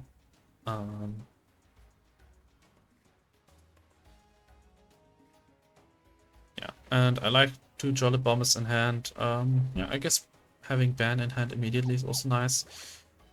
Barrel Mud immediately. I would prefer to have my 1 Grog in hand, but that's very unlikely. I think it's fine. It can draw me more Jolly Bombers. I might not have anything for turn 1, but yeah. I'm very content with just having all of my Jolly Bombers. Then I'll try to kill the Doomed Recruit first before the Skull Recruit, but because if the Skull Recruit dies, it'll buff the Doomed Recruit. Doesn't matter because you'll have enough targets anyway, but always worth keeping in mind. So that means I can play a Jolly Bomber and a Doomed Recruit. I will play the Doomed Recruit here. So they trade because it goes left to right from the opponent's perspective. So this is guaranteed to trade, and then the Skull Recruit will run into the Jolly Bomber, buff the Doomed Recruit to a 2/2, and they will trade. Unless he gives the Skull Recruit more targets to buff. But yeah, nothing. Okay, perfect. They trade. And yeah, just gonna keep playing Jolly Bombers, keep putting bombs into the enemy deck.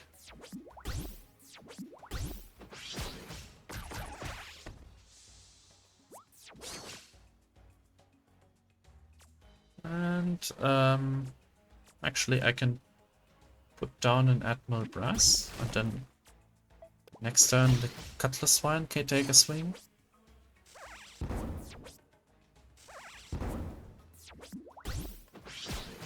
Yeah. And so one of the conditions to get an S rank is to get 5 or more overkill in 1 turn. Right now they're dealing 4. If I put down a Cutlass Swine, I'm dealing 6 more, so that's enough. I can put down a Barrel Mod for good measure. So yeah, very simplified. First fights with bombs are usually very easy because the enemies have so little HP even with the extra armor that the bombs just kill them very quickly. Okay, interesting. So these 2 don't really interest me. Extra Incinerate is okay. Hotshot is ish. Low-Life Fisher is only good if you get extra damage trinkets on him. otherwise he only deals 1 damage, but I have Bang competing for the damage trinkets, and potentially other bomb-related cards I pick up.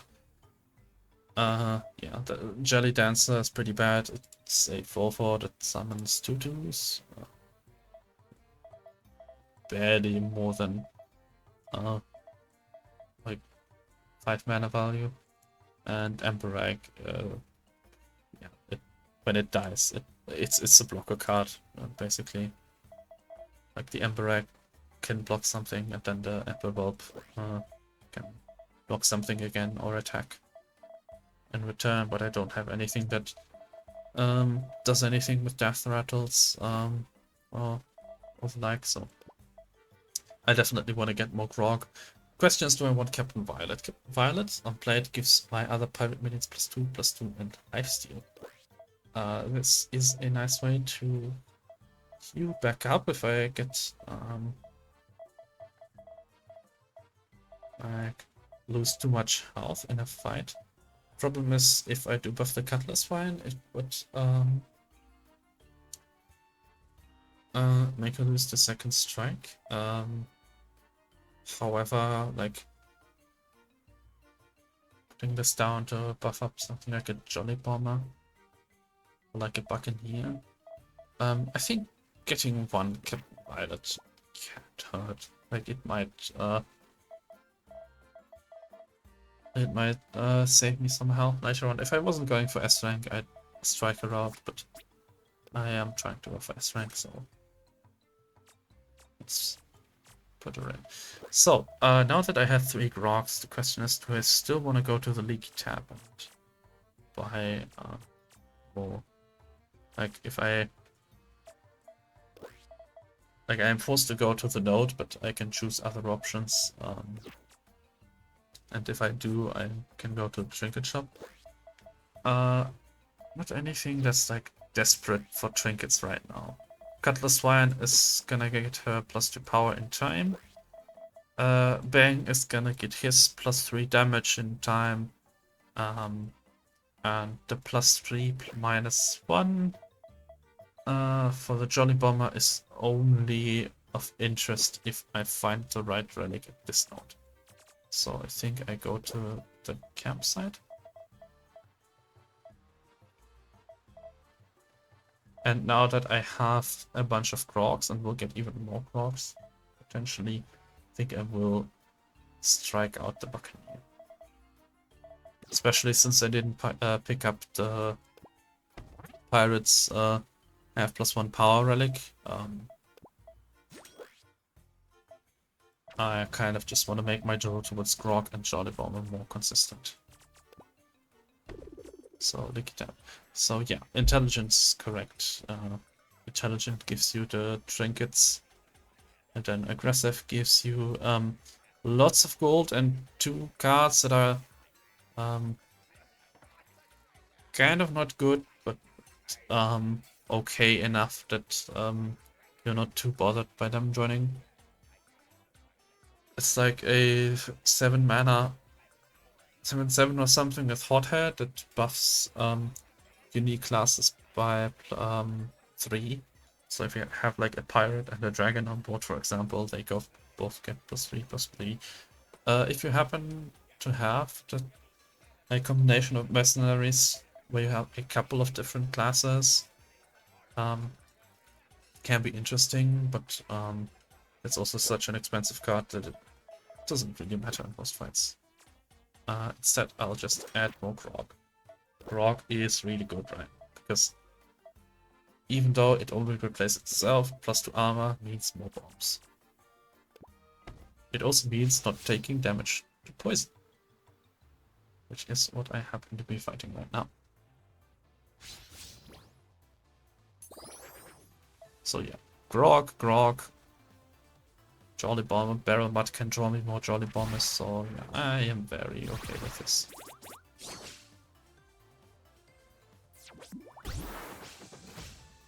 Okay, 1/1. I don't mind at all. I will keep the coin.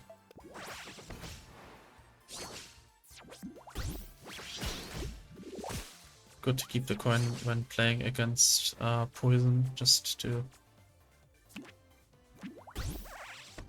potentially get the poison out of the hand earlier. And yeah, look at that. The grog has already put 2 bombs into the enemy deck.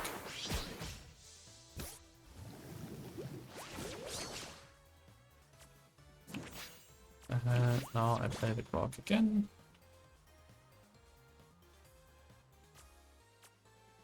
It doesn't make sense to block the Doomed Recruit, because it has Swift Strike. The illegal modifier, by the way, Swift Strike is uncommon and Doomed Recruit is a common card, but the hard mode AI does cheat like that. Same thing for the Rotting Buff with Overgrow. It's an epic trinket on a common card, but since it's AI, it's gotta have like some sort of edge against the player, right? I think that's something a lot of games do. So this looks scary, 5 damage, but it's actually only 2 coming my way, because it has thorns, same with this only having 1. So I don't really put anything in that guy's way, because he's gonna put more poison in my hand when he takes damage. So I'll block the Doomed Recruit, and I'll get down more bombs.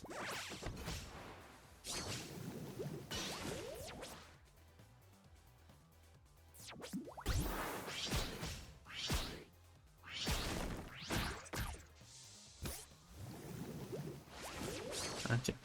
Okay, Violet is about to pay off very, very soon. He's about to give me more lifesteal on the Jolly Bomber and Admiral Brass.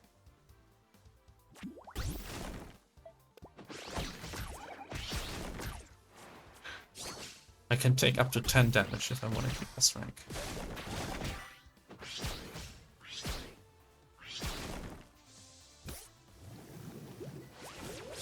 So yeah, now I will get lifesteal.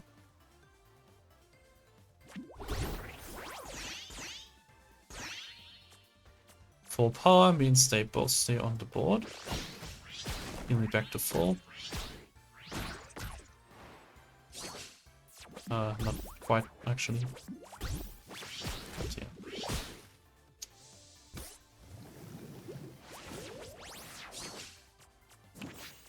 Pepper Vial made me overdraw my hand, but I can just get rid of all those poisons. And you see how I just played all the poisons and I still can play my Jolly Bomber, which is the only card that I'm like really interested in playing this turn.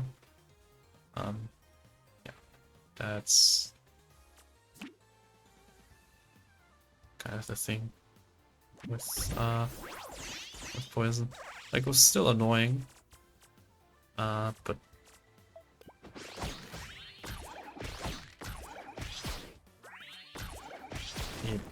it is losing its power, the poison. It's running out of cards very soon as well.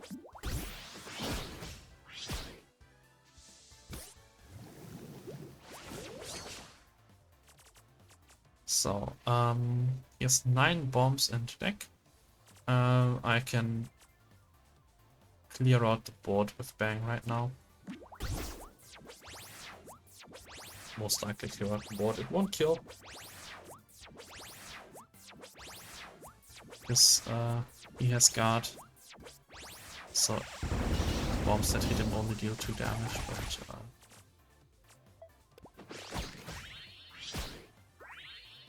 it gives me dominance over the board. He's now top decking, so this should be the last batch of poison that the opponent annoys me with.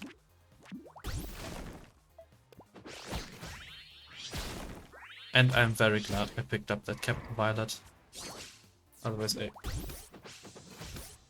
would have taken a bunch of damage or played some poisons earlier, which would have slowed me down a lot. So really helps out to have extra sustain against Archer Mag. Like, even without going for S rank, without Captain Violent, this could have been quite a dangerous fight.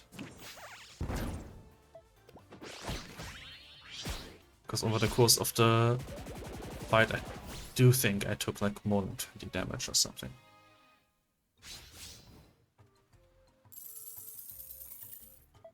Poison as an enemy is definitely scary. Alright, Dual Strike and Guard. Guard is not a bad trinket if you're going for stealth bombs, because then the bombs you draw only deal 2 to yourself instead of 4. Also, Smithy is not a bad card. Like, I have a bunch of procs and some incinerates, and I might want to pick up some more expensive spits later on. 3 hotshots, all of which, well, of course all of which, but with an extra draw trinket. Really wants me to pick up the pistol, huh? But yeah, I'm still not interested. Hand Rare Treasure. Boulder's Mallet is like one of the best cards out there, I would say. It just straight up copies a minion, but like puts it in your hand, but at 2 or less mana cost. So if you are like on turn 3, you can play a 2-cost minion, play the Boulder's Mallet, and immediately play the second copy of it. Just if I have something like Bang, and 1 Bang isn't enough to finish the fight, 2 Bangs almost certainly will be able to. Like Cutlass Wire, I mean, it's, you know, clone a minion. Like, do I really need to explain how powerful that is? It's just any minion you have with your busted effect twice. Yeah, I really like picking up those rare treasures. The Blight Reaver Recruit has Pirate in its name, so I'm already inclined to take it, because I am hunting for those bilge bombs, and it also has lifesteal, so some more sustain if I can find the Captain Violet. Puff Snout on combat starts can re-trigger plate effects of adjacent minions. I mean, I do have a couple of interesting plate effects. Like, I have the Jolly Bomber, I have the Captain Violet, I have the Bang. Question is, do I really wanna put that in the deck? So, you know, if the Jolly Bombers turn out the way I want them to turn out, they will just immediately die on the turn I play them, and I won't have time to play the Puff Snout. It is an epic minion, but I don't particularly care about that, because I have the Molder's Mallet. Already have a way to duplicate Bang's effect. So I'll think I crossed that out. It is takeable, but I don't wanna bloat my deck too much. Right. Now, do I see the bilge bombs? No bilge bombs. Instead, start of game, add to Syndesit Monkeys. So just get some 1/1s,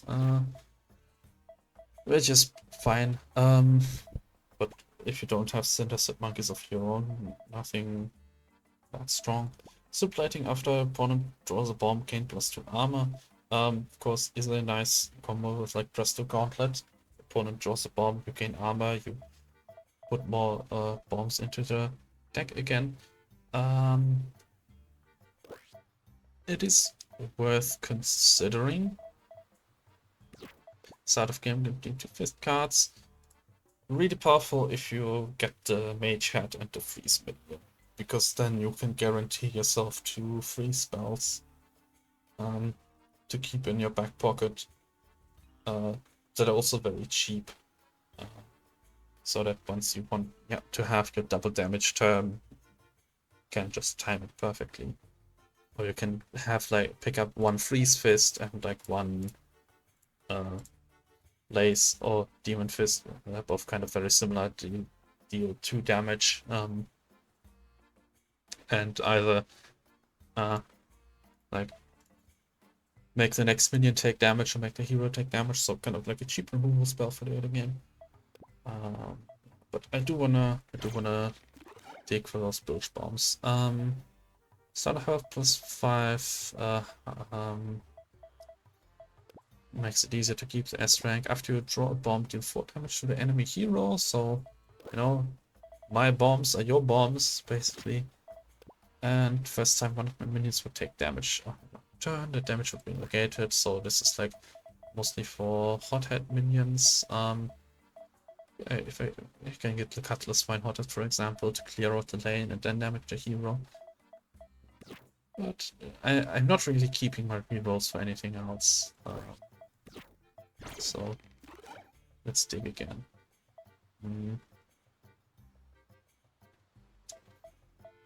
Yeah, I think I'll spend all 3.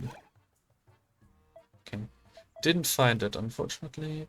But I can take the Witch's Wardstone. Start of game, add a Hexbreaker to hand. Hexbreaker is a board clear.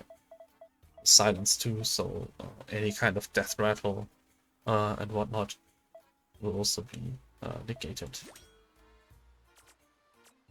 Next opportunity to see a relic.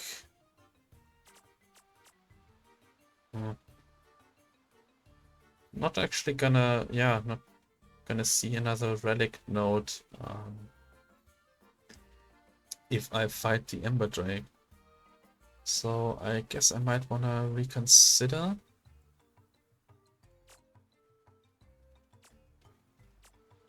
If I go to Fort Bilge Bomb instead, I will see 2 more relic nodes. And Fort Bilge Bomb does have its own incentives to visit. So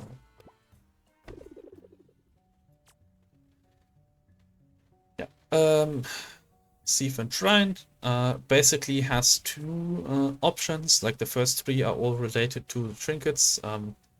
You can like get a random trinket on a random minion, but I basically never recommend that because it's gonna end up on some minion that like you're gonna get the freeze a minion before attacking on like a Cutlass Swine, which never wants to attack into an enemy minion, or like a Barrel Mutt, which you wanna give tankiness trinkets to, and now you have like +2 damage, and your tankiness trinkets are just gonna be more expensive for no reason. So, like, I guess if you literally don't have any money and you had to pass into this node, then maybe you can take the random trinket, but yeah, wouldn't recommend. And like this gives you entry into the blue faction. If you're interested in that, I guess you can take that, but the trinkets here are just so strong that never skip them. I can, as mentioned, +2 power, so the Cutlass Swine. Before attacking a minion fleeced target might actually be, well, it would be of interest to the Blight Reaver recruit, but it's not epic, unfortunately. Because the lifesteal would work with the freeze. I think I'm gonna save that money for the epic. And our question is, what's gonna get the extra armor? I could put the extra armor on Incinerate. That's +2, or +1 armor, +1 armor on Grog. Thing with Incinerate is that in a lot of cases I will keep it in my hand and not play it immediately, so I won't reliably get that armor. This would in total give me 6 armor. This would in total give me 5 armor if I played every copy of that card, but of course usually not going to draw every copy. I do want to put another trinket on Grog, which would make that more expensive. Also, I'm gonna get a lot of money until I get into the next trinket shop, so that might not matter that much. And Grog is just a card that I'll always play. So I think even though it's just +1 armor,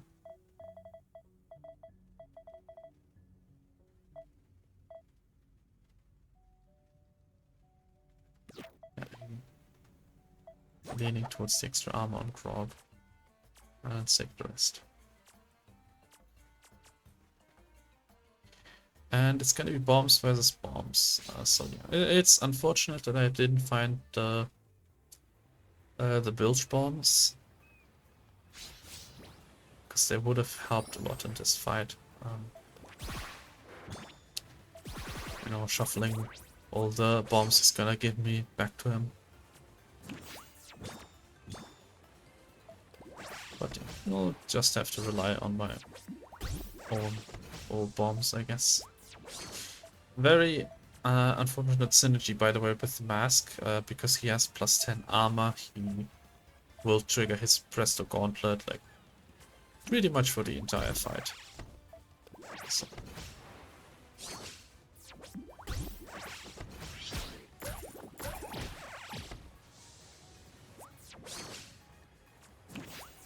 But I do have a lot of armor gain, so...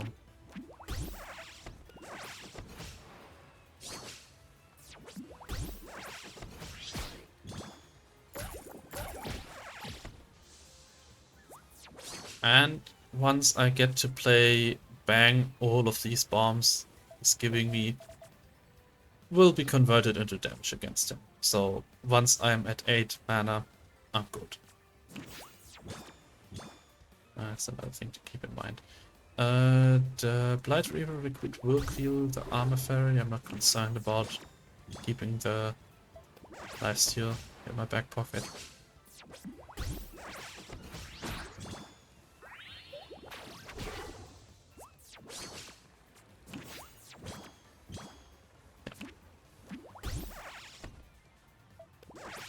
Four bombs.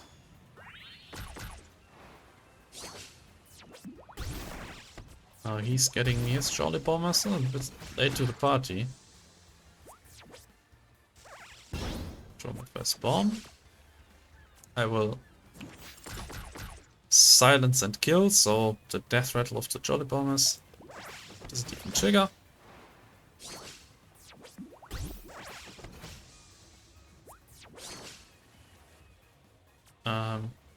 Yeah, I'll just kill that Armor Fairy.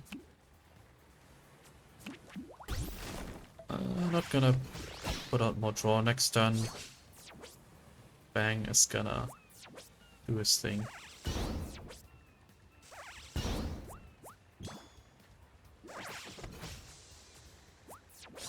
And ooh, I also drew Mortis Mallet.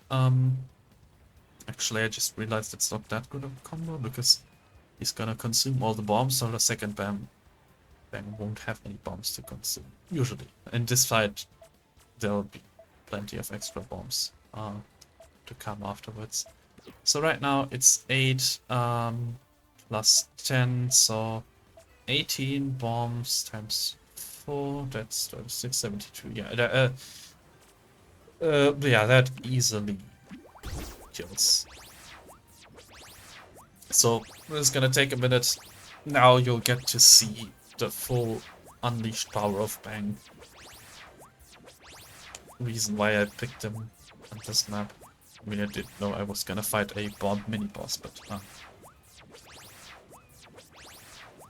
you can work similar ones in the bomb, in the boss.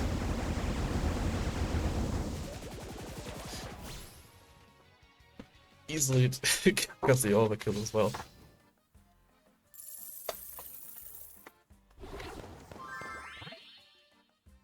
So, now this is a selection I like to see.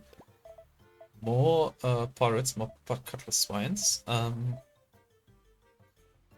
Get the boom confused for plate.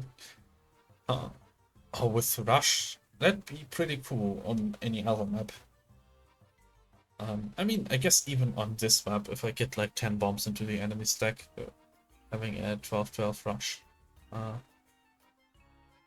is just a lot of damage to the face. That's add 2 bombs to the opponent's deck and 1 to yours. It's just, it's okay, but Jolly Bomber's adding 2 bombs without adding 1 to mine. Or if I want to add bombs to mine, then Jolly Bomber's also better at that once I get the relic. Also, it upgrades a random bomb. It can upgrade one of your own bombs. Which is always unfortunate when that happens. And yeah, Burst Throw. I've already talked about how bad that card is. Even at reduced mana, I don't want to pick it up. If I'm gonna pick this package, it'd be like for the Boomkin Fuse Hopper.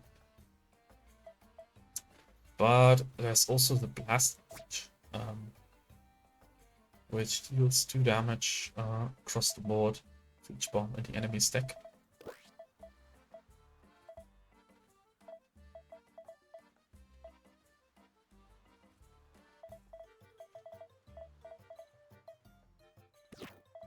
It's a tough choice between the buffed Cutlass Swine and Blast Mage. I think since I have a guaranteed 6 mana removal with my Wardstone removal is not that important. Like removal at 6, especially. And yeah, more Cutlass ones just can do some good work. And an extra barrel hut for extra draw.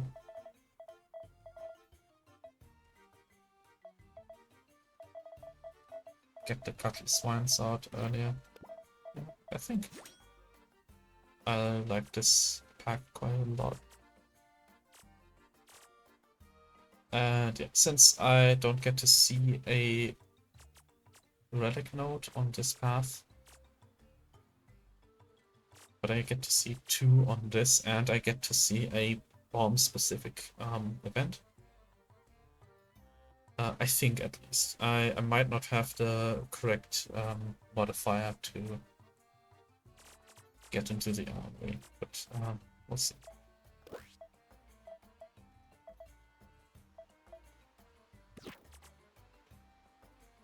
I'm also not that concerned about visiting a card shop. Gyric Knots is not that good on this map. I mean, it can still, and not with a solo faction deck as well. Like, it can be good for some big lifesteal, but I have lifesteal in the deck. It would only be 7/7. It would disintegrate when attacking. So, Wild Aces. I mean, it's always good, but almost pretty good on removal. Just with Witch Stone, to be honest, and a couple of Incinerates to help. What else? There's the Trinket guy, but I'm already like halfway, so he'd only get me like at most 1, 2, yeah, 1, 2, and if I care about it in boss fight 3. So not a lot of shop cards I care about. Okay, so again, the Bilge Bombs is a bust. Which one of these do I want is the question. So I have all 8 cost minions cost 2 less, so Bang could be played at 6 instead of 8. I said earlier that making Bang cheaper doesn't matter that much, but with the boss, it can get to a point where turn 6 is enough for getting all the bombs I need.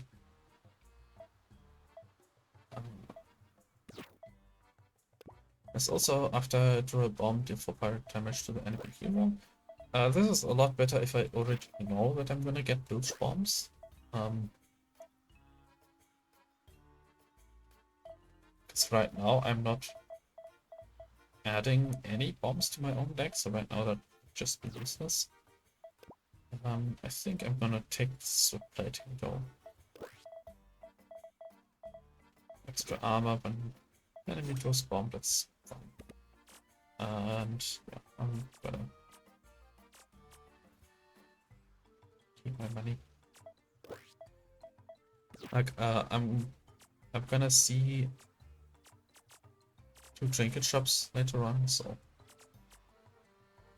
I wanna keep some in reserve.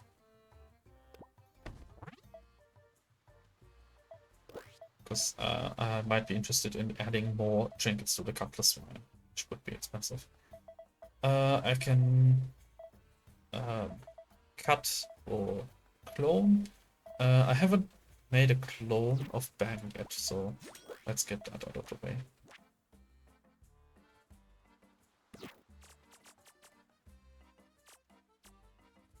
Yeah, and I'm not gonna see another campfire on the path I'm gonna take. Like my path is gonna be, since I wanna get to bilge bombs, this salty rogue, this relic node, then the bilge bomb, and after that it's forced.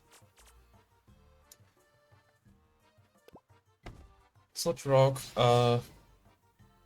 so this enemy escapes if you don't defeat it before turn 8. I am on the play, which I think should mean that once it gets to turn 8, I still have the chance to finish the enemy off. It only wins their turn, they flee. I'm not 100% sure that's how it works. I think being on the play means that I have a better chance of getting them. Because I can play Bang on 8. And that's just pretty much the only way I get through the Soldier Rock. Soldier Rock has a lot of control, pretty much.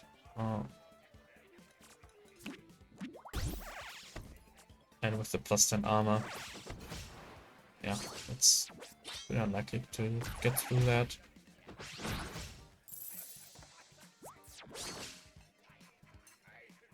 I'm interested in seeing whether the gold steel is actually gonna affect me. Like, will I actually lose money to that fight? It used to just show the animation and not steal any money, but let's see. So get down the Cutlass Vine, get another Cutlass Vine. Cutlass Vine might help me jump that enemy down.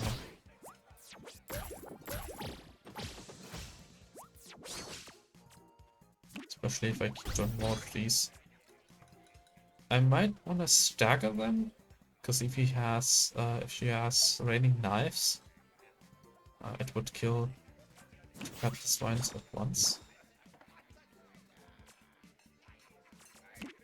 So maybe instead just draw. Also, another positioning tip for this fight: make sure that they're never in like a cross. So if Soldier Roll plays double cross, it can never get more than 1 minion at once.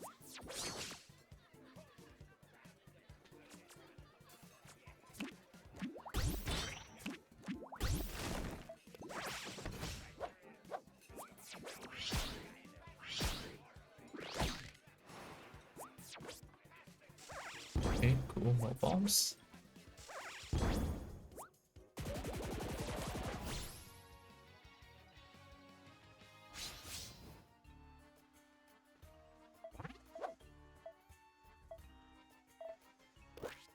So, looting sack. I'm only gonna have 1 more fight before the boss, so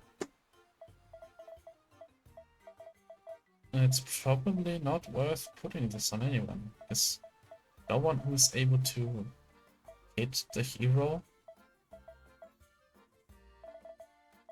So this trinket gives you plus 10 gold every time you hit the enemy hero.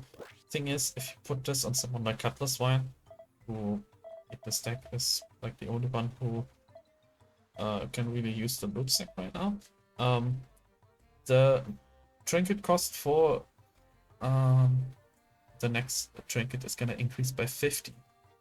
So this Cutlass Wine I would need to have my Cutlass Wine attack 5 times before I actually outweigh the increased cost from the loot sack, or 6 if I want to make a net gain. So I would need to play 3 Cutlass Wines to make a win. And then in addition to that, it takes up a trinket slot, which could also just be used for, like, if I get Flying and Barrier in the same trinket shop, I would want to put both on Cutlass Wine. Loot sack would prevent me from doing so. This, I think, is pretty much always just a bad trinket. Like, sometimes you maybe have some epic flying minion that doesn't really care about any other trinkets that you can put this on. Like maybe if you play Hyper, the Frost Mercenary, but also then there's the fight itself, which a lot of the times the enemy will get to flee and you will get the loot sack. Like, I usually path away from that fight if I can help it. So I don't know. I guess maybe I'll put it on Captain Violet. Maybe she'll get me like 10 gold. Ooh, here's the Blade Bomb. This is a premium card for the bomb deck.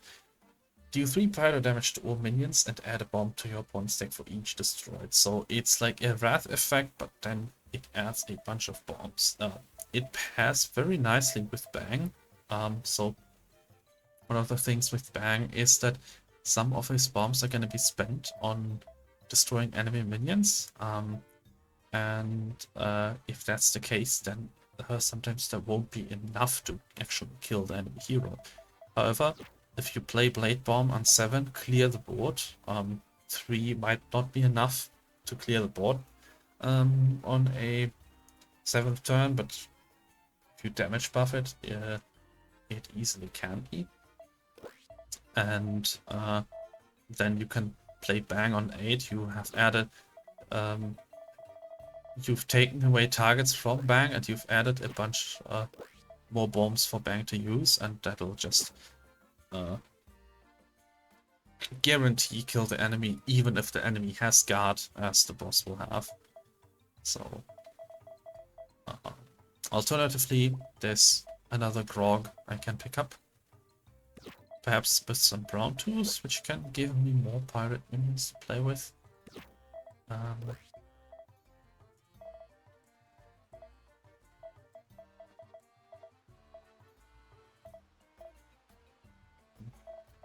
think Grog is just doing so much good work right now with the 3 armor. Like, the effect was definitely noticeable in the Jolly Bomber fight. Even if it's just 1, it's also 50%.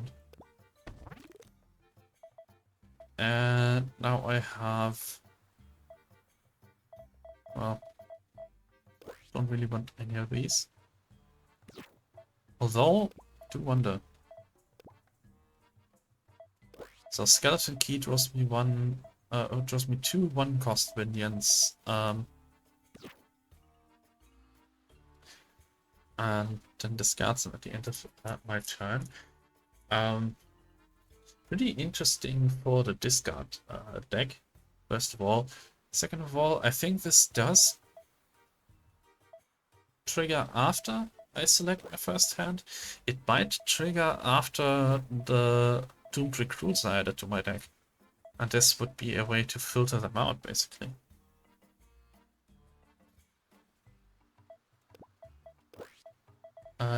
First expensive spells, not gonna be that expensive. I don't have any expensive spells. I didn't pick up the Blade Bomb, and once per game after I play my last card, draw 4 cards. I'm usually gonna have some expensive card in my hand, like ideally Bang. Once I play Bang, the game is more or less over, so this won't do anything. This could be a waste of money if I get the relic at the next node, but if I don't have the modifier for it, I want to see if the skeleton key works like I think it does. Yeah, so I would need an aggressive minion if I wanted to access the secret armory. So I guess that would have meant for this run I need to pick Abraxas if I planned on going here. So yeah, unfortunately no bilge bombs for this run. Sometimes that happens, but I think this run is very strong regardless. Bang is just very good at his job. Question is, do I want to pay 100 to remove something from the deck? Like, maybe the plated runs are kind of low value. Like, I'm already getting a lot of armor from these Grogs, which are way cheaper, and 3 is kind of a crowded space with barrel mods and cutlass vines. If I get any epic trinkets, Rush wouldn't be useful, Double Strike wouldn't be useful, dual sets wouldn't be useful. Yeah, like most epic trinkets are not good on a minion with low stats, other than the one you'd get from the special fight, which I didn't pass into. So I think Plated Grunt goes. It's also, yeah. I mean, Pirate Minion doesn't matter anymore because I'm not gonna get the Boost Bombs. But, yeah. Rematch against the Archer.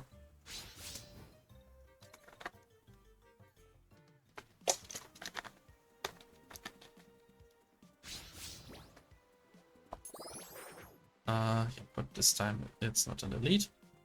I'm gonna keep the Krog. I think I don't need Incinerate early on. Nice, I got my Bang. And yeah, I do draw the skeleton minions, so that's an interesting thing to keep in mind for future run. Like if you're playing with the Doomed Recruit Mask and you don't have any 1-drops, and there is a free relic slot, skeleton key just picks out 2 Doomed Recruits up for you. So the deck is only trashed with 3 of those. Anyway, let's get my armor going.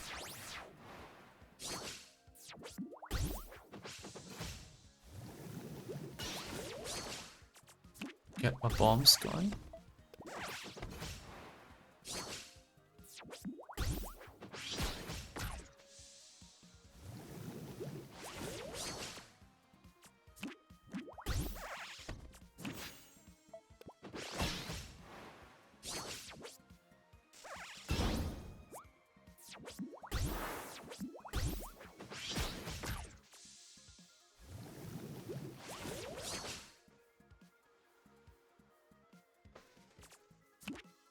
And yeah, so I'll just keep playing Jolly Bombers. Those bombs could get me some extra armor pretty soon.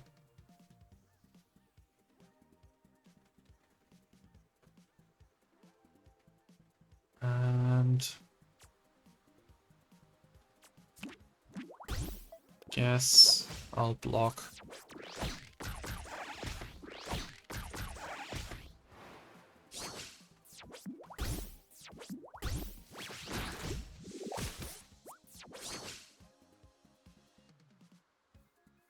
And I can actually kind of go ham with Cutlass Vines right now.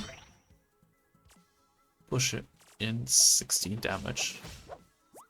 And then the opponent has 2 removal spells, but only 2 removal spells. So if it doesn't draw one of them, then I can do this.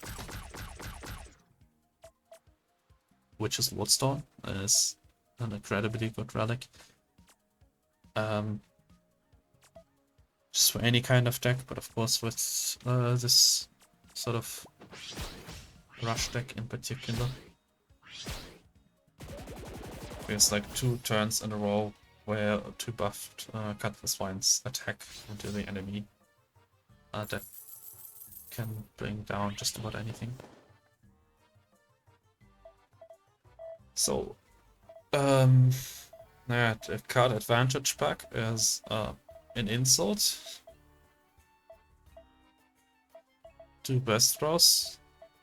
Yeah, I've got potential blast guard and more incinerate. Ember Exalt Rogue Roller Fisher doesn't interest me. Blast I don't particularly like. Remove a bomb from a random blast deck to do for power damage in the minion. Especially since we don't add bombs to the deck. This is mostly gonna be an opponent's bomb. Like, of course, the boss will add bombs to my deck, but I'll probably add more. So, don't really like this card. Like, even as like 3 mana for damage removal. Another Incinerate. Incinerate is not that good against the boss, interesting enough. Because the boss will have a bunch of so the boss has the Doomed Pearl relic, which will spawn vanilla 1/1s for any pirate that dies, which means that at any given time there are probably 1 or 2 pirates roaming around that are ready to absorb the Incinerate instead of any useful minions. Blast Guard could be interesting though. There are gonna be a lot of bombs.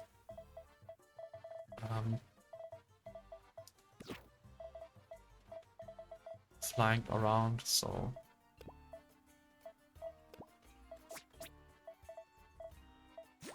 this should be a decent boost of armor. Like if I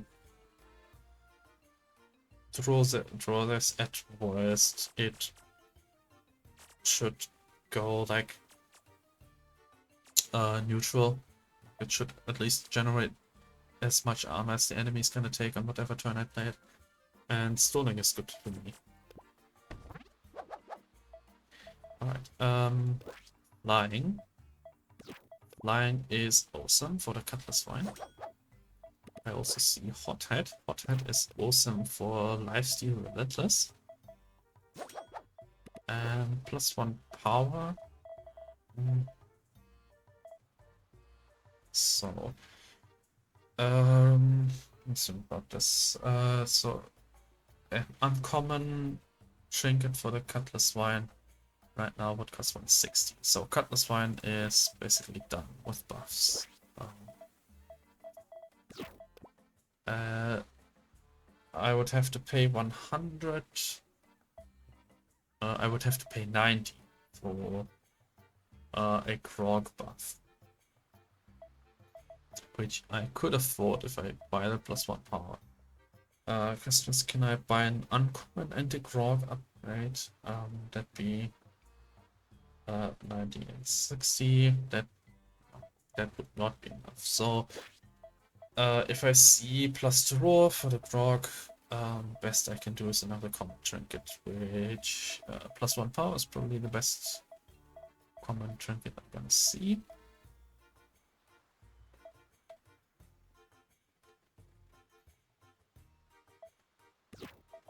if I don't buy the +1 power and I don't see the draw, I can also buy 2 uncommon trinkets at the next shop.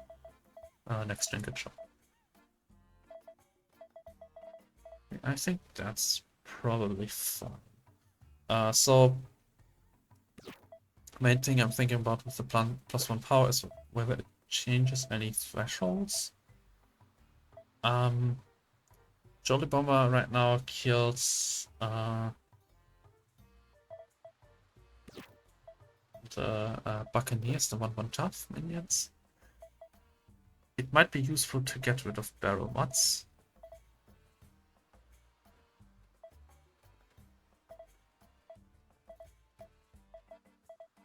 In terms of uncommon trinkets, main thing that would interest me is like some tanking trinket for barrel mod. Maybe -1 mana for bang.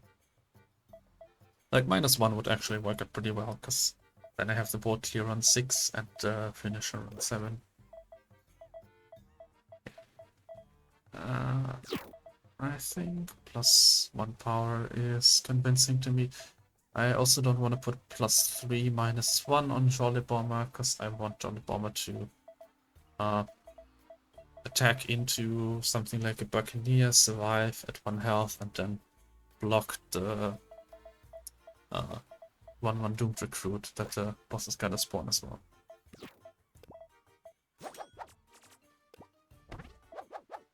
So I do get the extra draw. Alternatively, I do have the Overgrow, but I don't really have anything that works with that. Like Admiral Brass is a funny one. I can give pirate minions +2 power when played, but Admiral Brass is really not what I'm doing here. And yeah, if I didn't buy the +1 power in the last shop, I guess I would have seen it here, but yeah. I am totally fine with making this 3 armor and +1 hand size. So, let's talk about the boss bit. This boss is basically a hodgepodge of all the red pirate decks that are in the game. Big draw hand. I think I like that. I'll just keep it. His hand as is. So he has like the rush. Oh, I actually forgot they have +health. So yeah, good thing I bought the +power onto Jolly Bombers. So he has like the Cutlass Vines for the rush strategy, the barrel mods for extra draw. He adds bombs, both with Jolly Bombers and with the Blade Bomb. Blade Bomb can hurt a lot later on in the fight. Like if you set up your board a bunch and suddenly Blade Bombs just clears you out, gives you a bunch of bombs that are gonna kill you, and then he'll build up with something like Gunwall Blast. Like he has cannons as well, which that's also one way he'll get you sometimes. Like sometimes he'll build up a cannon wall where you just can't get a foothold of the board. Anything you put on there immediately dies, and you don't. And the cannons are too tanky for the board clears, and you don't have enough single removal spells to get rid of old cannons. And on top of all that, his Doomed Recruits on hard mode all spawn with guard. Usually an uncommon trinket on a common minion. I've already noted that the AI just has illegal trinkets basically. But yeah, this so Doomed Recruits of course work as jump blockers, but even when they don't jump block anything, they have the damage he takes at any given time, which means that Tuskgarr Lox is basically at double health. So he's displayed with 40 health, but because there's basically always a doomed recruit flying around, because there's always some dead pirate somewhere, you should consider this an 80 health fight, which I think actually makes this the hardest fight on the first map, funnily enough. Even though he doesn't have an ultimate like the Leviathan, and he has the lowest health technically. I think he has defeated me more than the other two bosses on this map. I think it's actually a pretty fun boss fight, just because he has so many ways to pressure you. Like, sometimes you lose to cannons, sometimes you lose to surprise cutlass vines. Sometimes you just get worn down slowly, sometimes the bombs will get you. So it's kind of an interesting challenge for most decks to find out, like, how are you gonna get around those guard doomed recruits. For that reason, I actually don't mind the illegal trinkets. Usually, like, if you're not playing like bombs, the way is to look for an opening, like wait until a moment where there are no more doomed recruits on the board.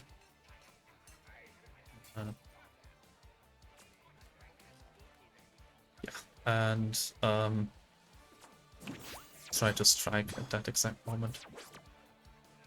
So I have 9 cards in hand right now, which means I shouldn't draw all of the grog. Instead, I'll just see where that incinerate goes.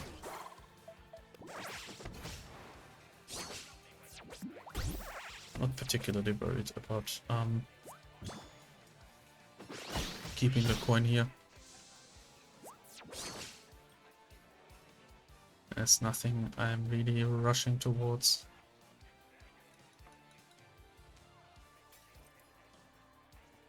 Nine cards in hand, which means I can get the plus draw.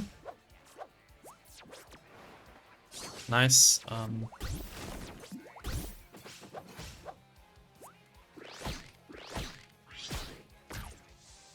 So this can give me some life back.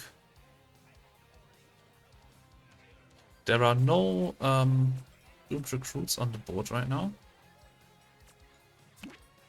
So I'm actually gonna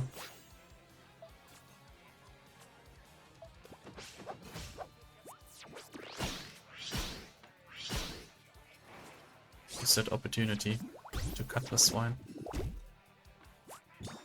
I will overdraw next turn.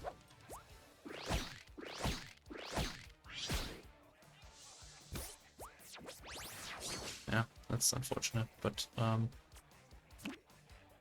I can cover my health.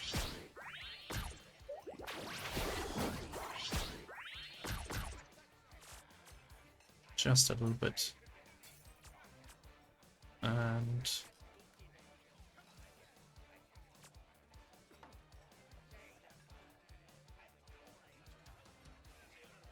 now I'm taking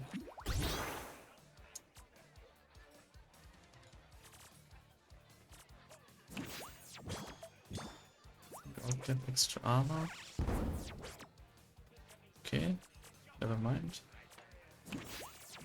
I think I will overdraw on purpose, just so if the enemy, if I draw any bombs,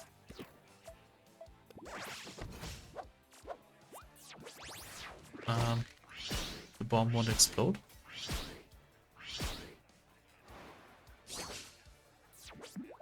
Board is getting a bit scary with all these cannons.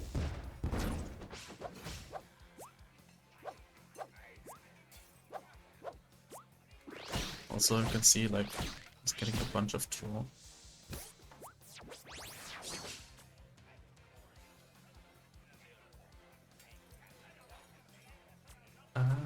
This is doing 8. I'm probably not gonna keep my S rank.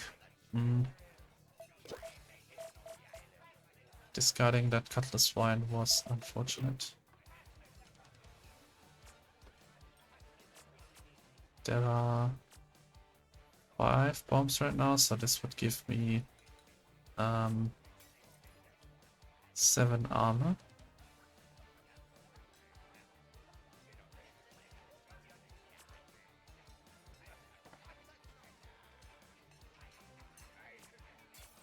This is 4 damage, this is 6, that is probably 2 more.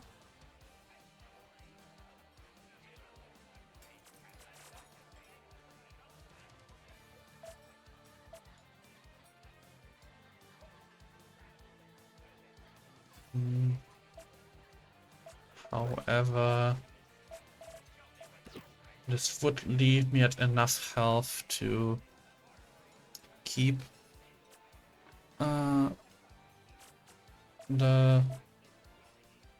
me above 25, and then I have a chance of drawing into the Cutlass Swine.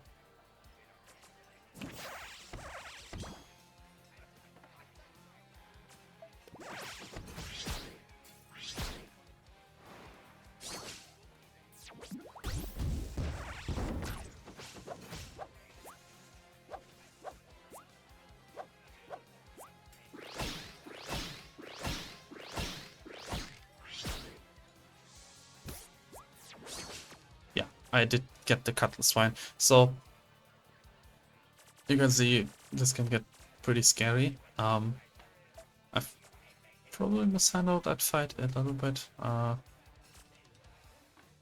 Like, this shouldn't usually get this out of control, but there are no doomed recruits on the field. I've thrown my Cutlass Swine, which luckily has flying. So this is 8 damage coming in. It's another 8 damage coming in. Didn't even need the bang to win. Yeah. But if I didn't draw the Cutlass Swine, I would play the Hexbreaker, and that'd be like 1, 2, 3, 4, 5, 6, 7 doomed recruits, which would be kind of annoying, but definitely more than livable. And then I would have played bang on the turn after that, and with 9 bombs that would have brought the enemy very close to death, and I had 1 Cutlass Swine in hand, so I think this was a 1 fight either way, but this line gives me the S rank. So the power of flying, just incredibly high value on the Cutlass Swine, and I got the S rank 3 mask victory with bang. More or less a cakewalk until the final boss. I think the final boss, like the thing that happened is that the barrel mud drew into more barrel muds, which just completely filled up the opponent's hand. That's what made him so threatening, and then he also had 1 cannon on the board, which often is enough to just keep any board presence from the enemy away. So yeah, but the Grogs really didn't put in some work. Drawing through my deck very quickly, and you saw how much Cutlass Swine can carry. Like, that's the reason why Admiral Brass is just, I think, the top tier hero, like either first or second after Res.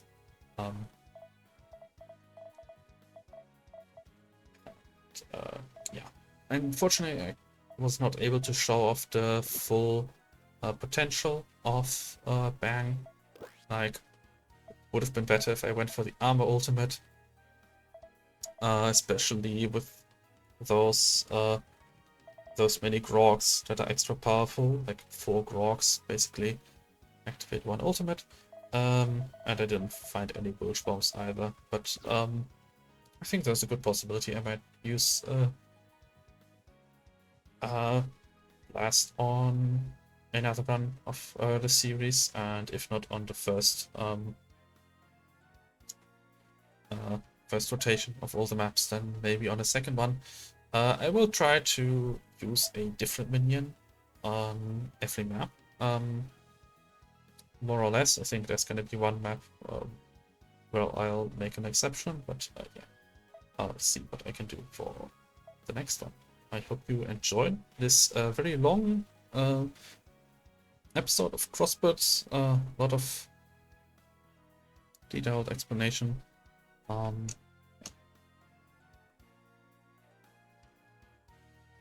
See you next time, either for a daily or for a Leviathan mask run if I have the time.